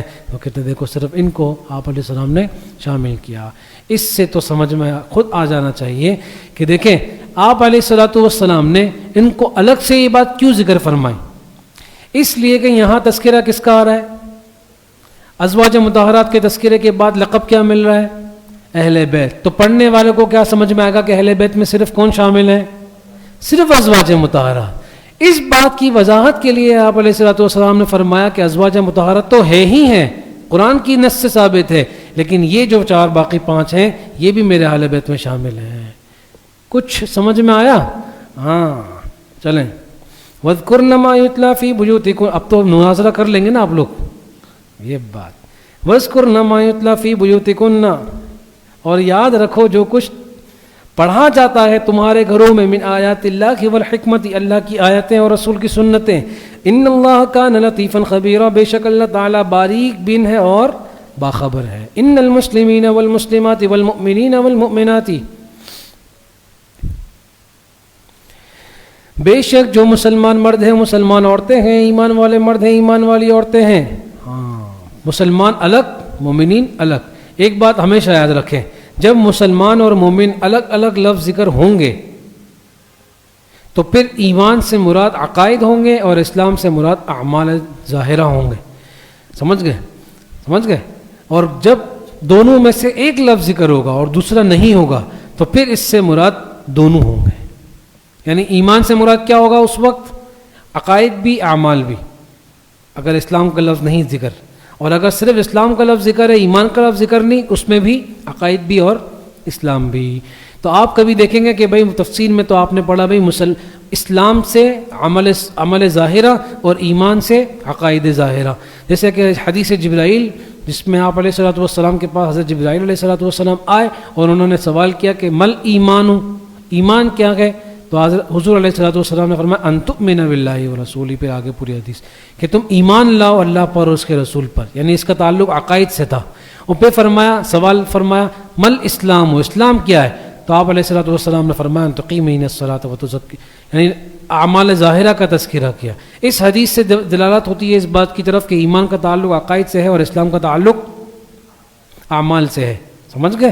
لیکن بعض مرتبہ آپ ایک لفظ والی حدیث پڑھیں گے یا ایک لفظ والی آیت پڑھیں گے جس میں صرف ایمان لکھا ہوگا، اس کا ترجمہ اعمال سے بھی ہوگا، تو آپ کو اب اشکال نہیں ہوگا۔ سمجھ گئے؟ والقانتین والقانتات اور فرما بردار مرد فرما بردار عورتیں، والصادقین والصادقات اور سچ بولنے والے مرد سچے مرد اور سچی عورتیں، والصابرین والصابرات اور صبر کرنے والے مرد صبر کرنے والی عورتیں، والخاشعین والخاشعات ڈرنے والے مرد اور خاشعین ڈرنے والے مراد دل کے ڈرنے والے، یعنی یہاں لکھا ہے عاجزی کرنے والے۔ آپ پڑھتے ہیں نا نماز کو خشوع و خضوع سے ادا کرنا چاہیے۔ خشوع کا معنی ہوتے ہیں دل کا جھکنا اور خضوع کے معنی ہوتے ہیں اعضاء کا جھکنا، سمجھ گئے؟ تو یہاں پر یہ خاشعین والخاشعات یہ عاجزی کرنے والے مرد عاجزی کرنے والی عورتیں، والمتصدقین والمتصدقات صدقہ خیرات کرنے والے مرد اور صدقات خیرات کرنے والی عورتیں، والصائمین والصائمات اور نوافل یا فرائض جو بھی روزہ رکھنے والے مرد روزہ رکھنے والی عورتیں، والحافظین فروجہم والحافظات اور اپنی شرمگاہوں کی حفاظت کرنے والے مرد اور اپنی شرمگاہوں کی حفاظت کرنے والی عورتیں، والذاکرین اللہ کثیرا والذاکرات اور اللہ کا ذکر کثرت سے کرنے والے مرد اور اللہ کا ذکر کثرت سے کرنے والی عورتیں، اعد اللہ لہم مغفرۃ واجرا عظیما اللہ تعالیٰ نے تیار کر رکھا ہے ان سب کے لیے بخشش کا سامان، واجرا عظیما اور بہت بڑا اجر۔ مغفرتاً دفع مضرت ہر تکلیف کو برائی کو پریشانی کو جہنم کے عذاب کو دور کر دیں گے، واجرا عظیما جلب منفعت کہ اللہ پاک ان کو نیکی بدلہ حسن اور جنت عطا فرما دیں گے۔ تو جلب منفعت مقدم از نہیں، دفع مضرت مقدم از جلب منفعت، سمجھ گئے؟ ہاں، پہلے نقصان کو دور کیا جاتا ہے اور اس کے بعد نفع پہنچایا جاتا ہے، سمجھ گئے؟ جیسے آپ کو وہ کتے والا واقعہ سناتا ہے، یاد ہے؟ وما کان لمؤمن ولا مؤمنۃ کوئی مومن کسی مومن کے لیے یا کسی مومن عورت کے لیے یہ جائز نہیں ہے، اختیار نہیں ہے، اذا قضى الله ورسوله امرا جب اللہ اور اس کے رسول کوئی فیصلہ کر لیں، ان يكون لهم الخيارة من امرهم اس بات کی اب کوئی گنجائش نہیں ہے کہ وہ اس فیصلے میں اب اپنی بھی کوئی اختیار رکھیں، اپنا بھی کوئی اختیار رکھیں، ایسا جائز۔ حضرت زید بن حارثہ جن کا تذکرہ آیا آپ کے سامنے، تو حضرت زید بن حارثہ رضی اللہ تعالی عنہ تو آپ علیہ السلام کے منہ بولے بیٹے تھے نا، زید بن حارثہ۔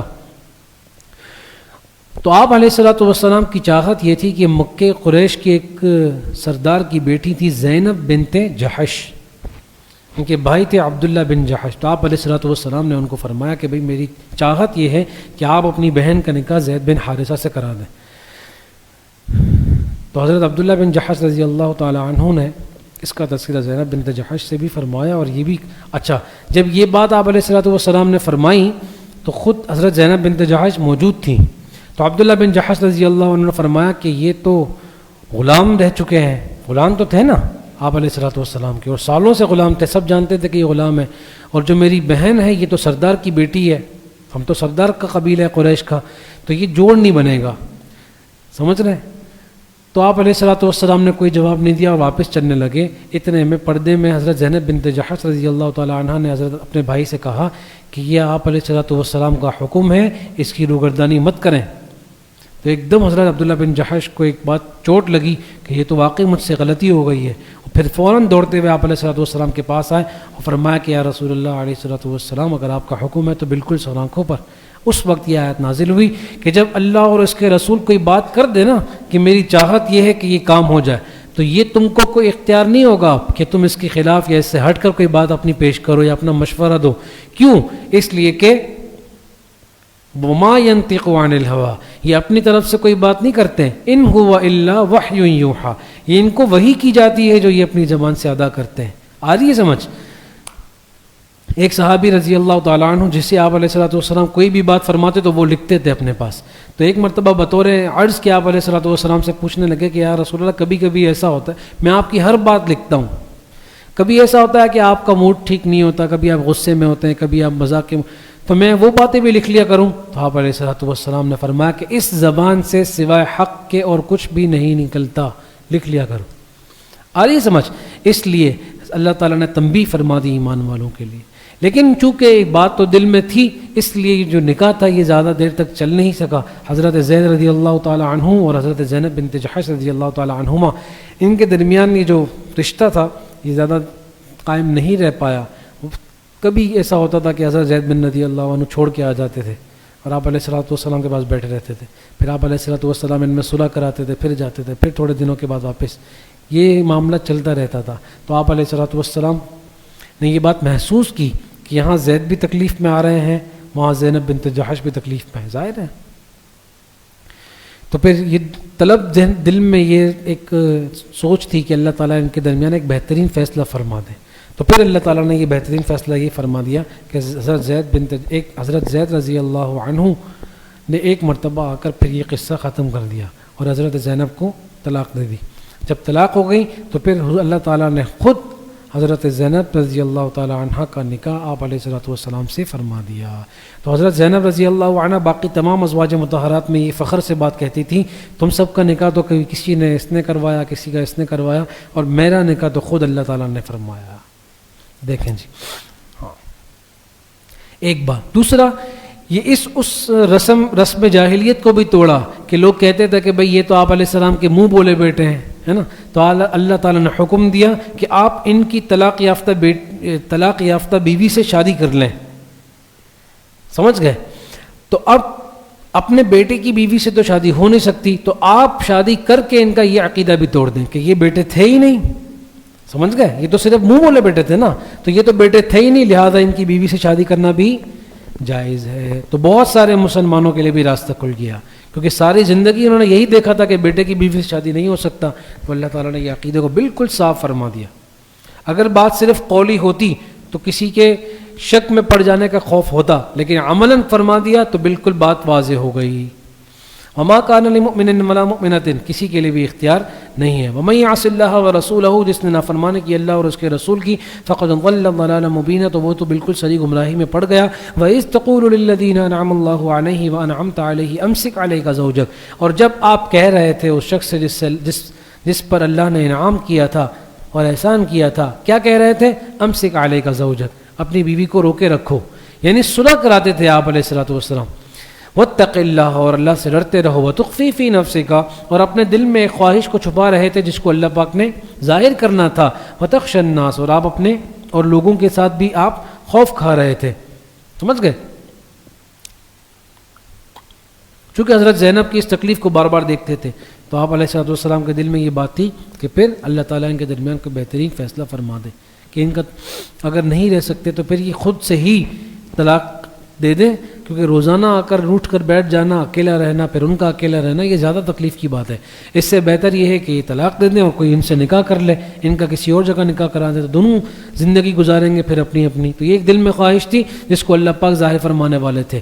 واللہ احق ان تخشاہ، لیکن لوگوں کی باتوں کا بھی یہ تو ایک بوجھ تھا نا کہ لوگ کیا کہیں گے، کفار و منافقین و یہود سارے.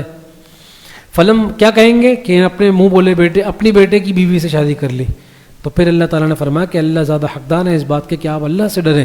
فلما قضى زید، اور حضرت زید رضی اللہ عنہ کی فضیلت یہ ہے کہ پورے قرآن میں 1,00,000 کے قریب صحابہ کرام میں سے صرف ایک حضرت زید رضی اللہ تعالی عنہ کا نام قرآن کریم میں آیا. فلما قضى زید منہا، پس جب فیصلہ کر دیا زید نے، منہا اس عورت کے ساتھ، وطرن اپنی حاجت کو، یعنی اپنی حاجت کا فیصلہ کر لیا. اپنی قضاء کا ترجمہ یہاں پر پورا کر لیا اپنی حاجت کو، یعنی اب قصہ ختم کر دیا. زوجنا کہا، پھر ہم نے آپ کا نکاح ان سے کرا دیا. اللہ کیا فرما رہے ہیں؟ ہم نے آپ کا نکاح ان سے کرا دیا. لِكَيْ لَا يَكُونَ عَلَى الْمُؤْمِنِينَ حَرَجٌ، تاکہ اب ایمان والوں پر کوئی حرج بھی باقی نہ رہے. کس چیز میں؟ فی ادعیائہم، فی ازواج ادعیائہم، اپنے منہ بولے بیٹے کی بیویوں سے شادی کرنے میں. اذا قضوا منہن وطرا، جب وہ اپنی حاجت کو پورا کر چکے ہیں. وکان امر اللہ مفعولا، اور اللہ تو یہ بات کرنے ہی والے تھے. پوری بات آیت سمجھ میں آ گئی آپ لوگوں کو؟ کیسے نہیں آئے گی؟ ما کان علی النبی من حرج، اور نبی پر بھی کوئی حرج نہیں، کوئی الزام نہیں. فیما فرض اللہ له، اس بات میں جو اللہ نے مقرر کر رکھی ہیں. سنت اللہ فی الذین خلو من قبل، یہ تو اللہ کا دستور ہے جو پچھلے انبیاء میں بھی چلتا ہوا آ رہا ہے. وکان امر اللہ قدرا مقدورا، اور اللہ کا حکم تو یہ تو پہلے سے مقرر شدہ ہے. الذین یبلغون رسالات اللہ ویخشونہ ولا یخشون، جو پہنچاتے ہیں، یہ وہ لوگ ہیں جو پہنچاتے ہیں اللہ کے پیغام کو، ویخشونہ، اور اسی سے ڈرتے ہیں، ولا یخشون احدا الا اللہ، اور اللہ کے علاوہ کسی اور سے ہرگز نہیں ڈرتے. وکفی باللہ حسیبا، اور اللہ تعالیٰ کافی ہیں حساب لینے والے. ما کان محمد ابا احد من رجالکم ولکن رسول اللہ وخاتم النبیین. ہاں، محمد صلی اللہ علیہ وسلم نہیں ہے تم میں سے کسی بھی مردوں کے باپ. آئی سمجھ؟ تو یہ ایک اور آیت آ گئی حضرت زید رضی اللہ تعالیٰ عنہ کے بارے میں، کیونکہ وہ تو مرد تھے نا بڑے، ان کی تو شادی ہو گئی تھی، تو اللہ تعالیٰ نے فرمایا کہ اللہ کے نبی تو کسی بھی مرد کے باپ نہیں ہے. کیا مطلب؟ یعنی حضرت زید کے بھی باپ. اچھا، تو آپ کے جو بیٹے تھے وہ چونکہ کم عمری میں ہی انتقال ہو گیا تھا، اس لیے جیسے حضرت قاسم تھے، حضرت ابراہیم تھے اور حضرت عبداللہ تھے، ان کا انتقال تو کم عمری میں ہی ہو گیا تھا، وہ مرد کی عمر کو نہیں پہنچے تھے، اس لیے وہ رجال میں شامل نہیں ہے. سمجھ میں آئی کچھ؟ آپ علیہ الصلوۃ والسلام کی 4 بیٹیاں اور 3 بیٹے تھے، اور آپ حضرت عبداللہ کا ہی لقب تھا طیب یا طاہر. سمجھ گئے؟ آپ کبھی پڑھیں گے کہ طیب طاہر، تو یہ حضرت عبداللہ کا لقب ہے، نام نہیں ہے. ایک بات، وَلَٰكِن رسول اللہ وخاتم النبیین، لیکن وہ اللہ کے رسول ہیں. ایک بات، وخاتم النبیین، اور اس نبوت کے سلسلے کو ختم کرنے والے ہیں. یہ جو خاتم کا لفظ ہے نا، یا تو یہ باب مفاعلہ کا ماضی کا صیغہ ہے، خاتمہ یخاتم سے ہے، تو پھر اس کا مطلب ہے ختم کرنا. سمجھ گئے؟ تو اب ترجمہ ہوگا کہ نبوت کے سلسلے کو ختم کرنے والے ہیں. اور یا پھر یہ صیغہ ہے اس میں اعلیٰ کا. سمجھ گئے؟ ما ختم بہ، جس کے ذریعے سے مہر لگائی جائے. اور یہ اصولی بات آپ سمجھ لیں، آپ نے یہ وفاق کے امتحان کا جو وہ تھیلی آتی ہے نا، کاغذ، وہ جو کپڑے کی تھیلی آتی ہے، تو آپ نے دیکھا ہوگا اس کو فولڈ کر کے اس کے اوپر وہ ایک جو ہے نا کیمیکل سا لگا کر اس کے اوپر ایسے مہر لگاتے ہیں. سمجھ گئے؟ مہر لگاتے ہیں اس میں، اور اس میں یہ بات بھی لکھی ہوتی ہے کہ بھئی جب سب طلبہ جمع ہو جائیں، اس جمع ہو جانے کے بعد اب کوئی طالب علم آئے گا نہیں اور کوئی طالب علم جائے گا نہیں، اس وقت یہ مہر کھولی جائے. آئی سمجھ میں؟ اس سے آپ یہ سمجھیں کہ نبوت پہ مہر لگانے والے کا مطلب یہ ہے کہ اب کوئی نبی اندر نہ آئے اور کوئی نبی اندر سے باہر نہ جائے. اس کو کہتے ہیں مہر نبوت. آئی سمجھ میں؟ ہاں. تو بھائی وہ کالا بندہ کہنے لگا کاڑا، مرزا غلام احمد قادیانی کہنے لگا کہ بھائی خاتم کا مطلب ہے مہر لگانے والے. مطلب یہ ہے کہ آپ علیہ الصلوۃ والسلام مہر لگاتے ہیں اور وہ شخص نبی بنتا ہے. یہ مہر لگا، یہ نبی بنا. آئی سمجھ؟ یہ اس نے یہ بات لکھی ہے کہ خاتم کا مطلب کیا ہے؟ مہر لگانے والے ہیں. اللہ. تو اس کا جواب پھر دیا گیا. اس کا جواب دیا گیا کہ اس نے اپنی کتاب میں لکھا ہے کہ میں اپنی والدہ کے لیے اپنے والدین کے لیے خاتم الاولاد تھا. اولاد کیا مطلب؟ اس نے پھر اس کی تفصیل کی کہ مجھ سے پہلے ایک بیٹی تھی ان کی جس کا نام تھا جنت. اس کی بیٹی کا نام کیا تھا؟ جنت. اور پھر میں پیدا ہوا جہنم. سمجھ گئے؟ خیر، اس نے جہنم نہیں لکھا، باقی مناظرین ہوتے ہیں انہوں نے لکھا کہ اس کی بیٹی کا نام جنت تھا، پھر یہ جہنم خان پیدا ہوا. خیر، تو میں پیدا ہوا اور میں اپنے والدین کے لیے خاتم الاولاد تھا. سمجھ گئے؟ تو پھر مناظرین نے کہا کیا مطلب؟ تم مہر لگاتے تھے بچہ پیدا ہوتا تھا، تم مہر لگاتے تھے بچہ پیدا ہوتا تھا. تو کہا کہ نہیں، وہاں پھر اس نے یہ بات لکھی ہے خاتم الاولاد کا مطلب کہ میں آخری ان کا بیٹا تھا، میرے بعد ان کی کوئی اولاد نہیں ہوئی. سمجھ گئے؟ اللہ اکبر.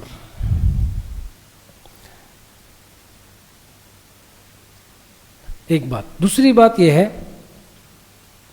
کہ قادیانی یہ اعتراض کرتے ہیں کہ آپ نے کہا کہ بھائی خاتم النبیین ہے، یعنی آپ کے بعد کوئی نبی نہیں آئے گا. تو حضرت عیسیٰ علیہ الصلوۃ والسلام کا عقیدہ بھی تو ہے تمہارا کہ آپ حضرت عیسیٰ علیہ الصلوۃ والسلام آئیں گے، تو پھر ان کو آپ تم نبی نہیں مانو گے؟ تو اس کا جواب بڑا آسان سا یہ ہے کہ مثال کے طور پر آپ اگر گنتی کریں، بھائی دورہ تفسیر میں 1 نمبر 1 نمبر 2 3 4 5 6 7 8 9 10، یہ 10 نمبر آپ نے 11، یہ آپ نے 11 نمبر تقسیم کر دیے. اب اگر یہ جو 10ویں نمبر والا بچہ ہے، یہ اگر اس 11ویں نمبر والے کے بعد میں بیٹھ جائے تو اس کا نمبر کیا بن جائے گا؟ 12 نہیں نا، اس کا نمبر پھر بھی کیا رہے گا؟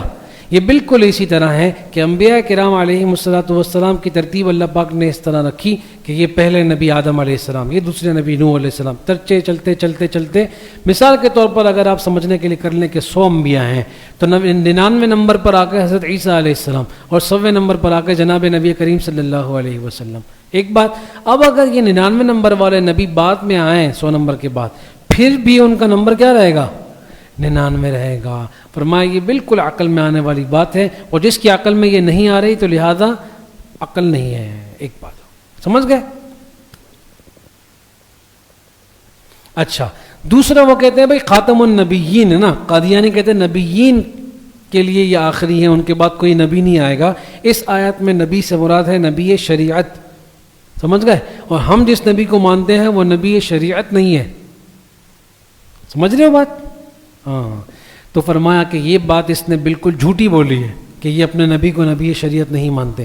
خود قادیانی نے اپنی کتاب میں لکھا، بلکہ اس میں یوں کیا، اس نے کہا کہ میں 40 جلدوں میں ایک کتاب لکھنے والا ہوں. تو پھر چندہ جمع کرو. چندہ کا ظاہر ہے بھائی، قلم چاہیے مجھے، کاغذ چاہیے مجھے، میں اس کی وہ جلدیں کرواؤں گا تو مجھے چندہ جمع کیا 40 جلدیں لکھنے کے لیے. ایک جلد لکھی، اس کا نام لکھا 40 اول، پھر 40 ثانی، 40 ثالث، 40 رابع، پھر تھک گیا. اور پھر 4 جلدوں کے بعد کوئی جلد نہیں آئی. تو لوگوں نے کہا کہ بھائی تم نے تو کہا تھا 40، تو 4 بھی نہیں لکھی، اور لکھی ہوئی ہے تو اتنی پتلی پتلی سی جلد ہے. تو کہنے لگا کہ بھائی میں نے 4 لکھ دی ہیں، 0 تم لگا لینا. یہ کتابوں میں لکھا ہے اس کی. ہاں ایک بات. خیر، تو اسی ایک کتاب میں اس نے یہ بات لکھی ہے کہ میں ایسا نبی بن کر آیا ہوں جو امر بالمعروف بھی کرتا ہے اور نہی عن المنکر بھی کرتا ہے. تو شریعت تو اسی کو کہتے ہیں نا، امر بالمعروف اور نہی عن المنکر. آگے سمجھ میں؟ ہاں کسی دن بیٹھیں گے تو اور باتیں کریں گے، ابھی ٹائم نہیں ہے. چلیں. تو ما کان محمد ابا احد من رجالکم ولکن رسول اللہ وخاتم النبیین، اور نہیں ہے یہ رسول اللہ کے مگر محمد صلی اللہ علیہ وسلم تم میں سے کسی بھی مرد کے باپ نہیں ہیں، مگر یہ کہ وہ کیا ہیں؟ وہ اللہ کے رسول ہیں اور خاتم النبیین ہیں. وکان اللہ بکل شیء علیما، اور اللہ تعالیٰ ہر چیز کا علم بخوبی رکھنے والے ہیں. وہ جو وفاق کی وہ تھیلی ہوتی ہے نا، اس میں لکھا ہوتا ہے لا یفک الختام الا علی وقت معین عند حضور الطلبہ، کہ بھئی یہ جو مہر لگی ہے نا، اس مہر کو نہیں کھولا جائے گا مگر اس صورت میں جب وقت آ جائے اور سب طلبہ حاضر ہوں، وہ دروازہ بند ہو، پھر باہر سے کوئی اندر نہیں آئے گا اور اندر سے کوئی باہر نہیں جائے گا. سمجھ گئے بات؟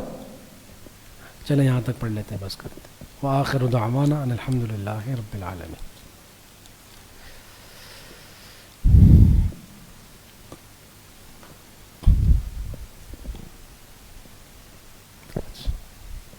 کیا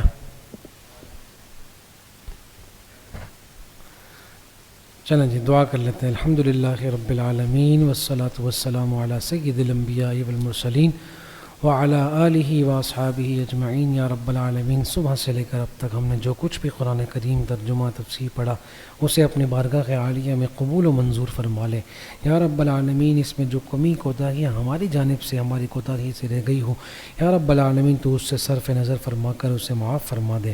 یا رب العالمین، ہم اپنے اس پڑھے ہوئے کوئی ایصال ثواب کرتے ہیں جناب نبی کریم صلی اللہ تعالیٰ علیہ وسلم کی جانب اپنی حصول برکت کے لیے، اور آپ کے اصحاب کرام، ازواج مطہرات، اہل بیت اور تبع تابعین، تمام فقہائے کرام، ائمہ مجتہدین، تمام اولیاء، اتقیاء، اصفیاء، علماء، ہمارے والدین، ہمارے والدین اور ہمارے مشائخ، بزرگ، اساتذہ کرام، خصوصی طور پر ہمارے استاذ کریم، ہمارے شیخ و مرشد مفتی محمد قاسم العباسی صاحب رحمۃ اللہ علیہ کے لیے ایصال ثواب کرتے ہیں تو اسے اپنی بارگاہ عالیہ میں بڑھا چڑھا کر قبول و منظور فرما لے. اس عمل خیر کا بدلہ اور اجر بڑھا چڑھا کر ہر ایک کے لیے پورا پورا عطا فرما دے. یا رب العالمین، ہم میں جو بیمار ہیں، جو گھروں میں ہیں، ہسپتالوں میں ہیں، ان سب کو صحت کاملہ، دائمہ، مستمرہ، مستقلہ عطا فرما. ہم میں جو انتقال کر گئے ہوں، یا رب العالمین ان کی بال بال مغفرت فرما، ان کے لیے جنت کی تمام مراحل و منازل سہل و آسان فرما، ہم سب کی دعاؤں کو اپنی بارگاہ میں قبول و منظور فرما۔ ان اللہ و ملائکتہ یصلون علی النبی یا ایھا الذین آمنوا صلوا علیہ وسلموا تسلیما۔ اللہم صل علی سیدنا و مولانا محمد وعلی آلہ واصحابہ وبارک وسلم وصلی علیہ۔ سبحان ربک رب العزة عما یصفون وسلام علی المرسلین والحمد للہ رب العالمین برحمتک یا ارحم الراحمین۔